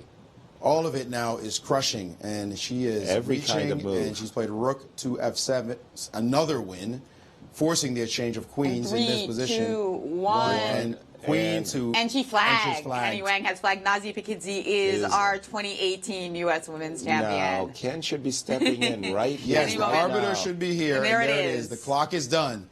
Nazi has done it. Once again, from 2016, now not having the title last year, but just a tremendous fighter and has pulled it off. She's the 2018 champion. Amazing struggle. Annie Wang will have no shame in her game for that amazing match she put up as well. But it was not to be. The Cinderella run ends short as Nazi Paikidze pulls it off once again. Fantastic. And what a wonderful couple of games there by Nazi Paikidze after losing the first one with the black pieces. Wow, talk about your comeback. That is just so extraordinary. And there she is, our new U.S. Women's Champion, the Queen of American Chess. International Master Nazi Paikidze hails from Las Vegas, 2018 U.S. Women's Chess Champion. She takes home $25,000, the spot on the Women's Olympic team, and her second Women's Championship title. Absolutely fantastic. And let's look at how all the women finished. Well, Annie Wang, of course, a sensational performance we won't soon forget. She finished with 8 points, but she did not get through Nazi in the tiebreak. Clear second for Annie. Irina Krush in clear third. And then we had a tie between Jennifer Yu, who also got her final WGM norm here at the Women's Championship. Congratulations to Jennifer, absolutely. And our favorite confessor, Anna Zitansky, always a contender here. Tatev Abrahamyan on an even score. Sabina Foyser, our defending champion, did make her mark and put her mark on this tournament, changed the destiny completely, paving the way for Nazi Paikidze's victory by beating Annie in the last round. Absolutely. And meanwhile, we also have Ekshita Gorty and Maggie Feng, youngsters. The local Anna Sharovich, Rusadan Golitiani, who did have a nice couple wins in her final stretch, and our wild card, Dorsa Derekshani, inspiring to many, but not her tournament. Right, her rookie year, but she came well. I mean, she had some good positions, just a poor result. And meanwhile, in the open division, Sam Shankland took home $50K for his stunning 8.5 score. And look at that, Fabiano Caruana just half a point behind Sam, but 1.5 points ahead of Wesley So. These two men, Fabiano and Sam, just dominated the competition. And as Fabiano actually tweeted, he didn't think that +5 wasn't going to be enough here. Exactly. Congratulations, Sam. Wesley So in clear third by a full point over Nakamura, Lenderman, and Robson, who all got 5.5. Not bad for Alex and Ray, but certainly a result that Naka would like to forget soon. Jeffrey Zhang with 5 points. Zviad Azoria, such a memorable event for Zviad, and including those 2 wins among players in the big 3. Our SLU student, Garo Jarabuk, with 4.5. Varuzhina Kobian, such a wonderful start, but faltered in the end to have a poor finish. Awander Liang, nothing to be ashamed of with his 4.5 out of 11. He played some great chess, including drawing all 3 members of the big 3, and then also winning his first game of the U.S. Championship history. A wonderful outing for the young rookie. But here he is, the man everybody's talking about. One of the great chess stories of 2018, actually. Grandmaster Sam Shankland. Hard work, his character and his work ethic and his amazing preparation placed him ahead of the big 3 and gave him a $50,000 first prize, a 2,700 plus rating. Just such a story. And the Olympic team spot as well. A breakout performance for Sam. Our congratulations to both winners. But, you know, it's not just the players that make this tournament everything they are. It's also the people behind the scenes. Absolutely. Well, you know, the show that we brought to yourselves who were watching, there's a big, big group of people supporting behind it. And just to name some of them, from Spectrum Studios and Silverback, we have Randy Sinkfield, the director of Spectrum Studios. We have Jen, we have Kevin, we have Eric, Tom, John, producer. Tom. Yeah. We've got Tammy and Kite. Brian and Marcus, absolutely. Just Justin. Yes. Filling in for Kevin now. Such a wonderful team. Of course, at the Chess Club, Tony and Joy, who've actually been here for all 10 years of this. And of course, our shout out to our colleagues, Cristian Chirila, who's brought us the Count Corner, as well as Alejandro Ramirez and Yvette Garcia for the Spanish broadcast. Right, exactly. And across the street at Kingside, Robert Hess and Eric Hansen, Chess Bra. Exactly. But we have the woman of the hour, our new U.S. women's champion, Nazi Paikidze. Well, she was down a full point in this tournament with 2 rounds to go, and what a comeback by Nazi Paikidze, a champion in 2016. Did not defend her title in 2017, but showed what she's made of, not only coming back once, but also coming back in the Armageddon, taking it all the way to the Armageddon. She is now your 2018 U.S. Chess Champion. Nazi, how does that sound? Amazing. I still cannot believe that I won, especially the way, well, I didn't even think just a couple days ago that I would be playing tie breaks. Of course, I was very happy yesterday that that was a possibility, but I started so badly today. I just realized that I was more nervous than I thought I was. That's why in the first game I just didn't see anything, and that really threw me off, and it was very hard to come back and forget the first game. So I'm so happy I pulled it off. Tell us, when you were a point down in the tournament itself, the tournament side, did you think that you had any chance of even getting into a tiebreak? I did, but not a big chance, of course. I mean, she had the best, I mean, not the best, but the strongest players left at the end of the tournament, so I had my hopes. But she played so well, and she beat Irina, and I didn't get a chance to even fight with her. It was a quick draw. Towards the end, honestly, I thought my chances were like 5%, not more. And how did you feel about herself, the way she's handled herself in these championships as a 15-year-old? It's unbelievable. I mean, she's amazing. She made this tournament so exciting, and she's only 15. It's crazy. When I was her age, I couldn't contain myself like she does, and she's such a good player and a good defender, and she's very tough. That second game you had to come back after losing that first game. I mean, she just wiped you out that first game. It's hard to imagine many people bouncing back from that one, and yet you still remain composed and were able to come up with a very nice victory. Yes, so I quickly meditated, like for 2 minutes, and I got a good advice that she plays really fast and don't try to play as fast as her, because then I guess she's just better at blitz than I am, because I play better when I think. So I took my time in the second game and only speeded up at the end when I was already much better, and I think that helped a lot. That last game, though, the blitz game itself, you seem to just know exactly what to do. You just started dropping moves, the knights on e5, and then trading off and the other knight to e5. You must have felt good once you got that positional advantage. To be honest, I was not evaluating the position. I was just playing on her time, because I can't make a draw, and the only advantage I have is the 1 minute on the clock. So I thought I would play faster than she did and just really press her on time, because even if I get slightly worse position, it's not easy at all to win when you have few seconds on the clock. So that was my plan, to play on her time. But in the game, I actually got a very good position and a winning endgame. We mentioned that for her, she's a teenager. She'll be able to go back and do homework and all that. But for you, this is your career. What does it mean for you to be the U.S. Women's Champion this year? It means so much that I could win this again. I mean, to be honest, this is my fourth time here, and the worst result I had was the second place, so I can't complain. But, of course, to win this, I come here to win. So, goal achieved. All the hard work and preparation. What about your family looking on? They must be thrilled right now. Yeah, I think my husband's on a plane right now, but I'm sure he's still watching. And my family's probably up in Moscow and watching as well. I think they were more nervous than I was. At least I thought so until I started playing today. Yeah, we were all very happy. Well, congratulations. A magnificent performance. Great comeback. You are now the 2018 U.S. Women's Chess Champion. Well earned. Thank you very much. Thank you. Congratulations, Congratulations, Naji. And well earned, well deserved. And thank you for making our show so entertaining.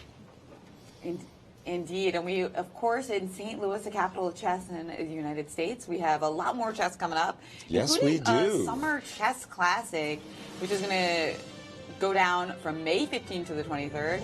And you can catch that live on uschesschamps.com, and of course also stay up to date with all these broadcasts on the St. Louis Chess Club YouTube channel. And for us, we have the Grand Chess Tour coming up, and that's going to be in Leuven in Paris from June 12th to June 24th. Go to grandchesstour.org for more information. There's also a junior close and U.S. junior women's close later in the summer, so always so much chess here in St. Louis, and I encourage you to plan a trip, see it for yourself, guys. We've got lots of events in store. Finally, St. Louis Rapids, the Sinkville Cup, and the London Classic to round out the Grand Chess Tour. And what about that World Championship too, Jen? That's right. Stay tuned for more information on that. We're definitely going to be covering it in some way, no doubt. No doubt. As we have Fabiano Caruana, St. Louis's own, is going to be facing Magnus Carlsen in that match. Right. And Maurice, any final thoughts on this epic event?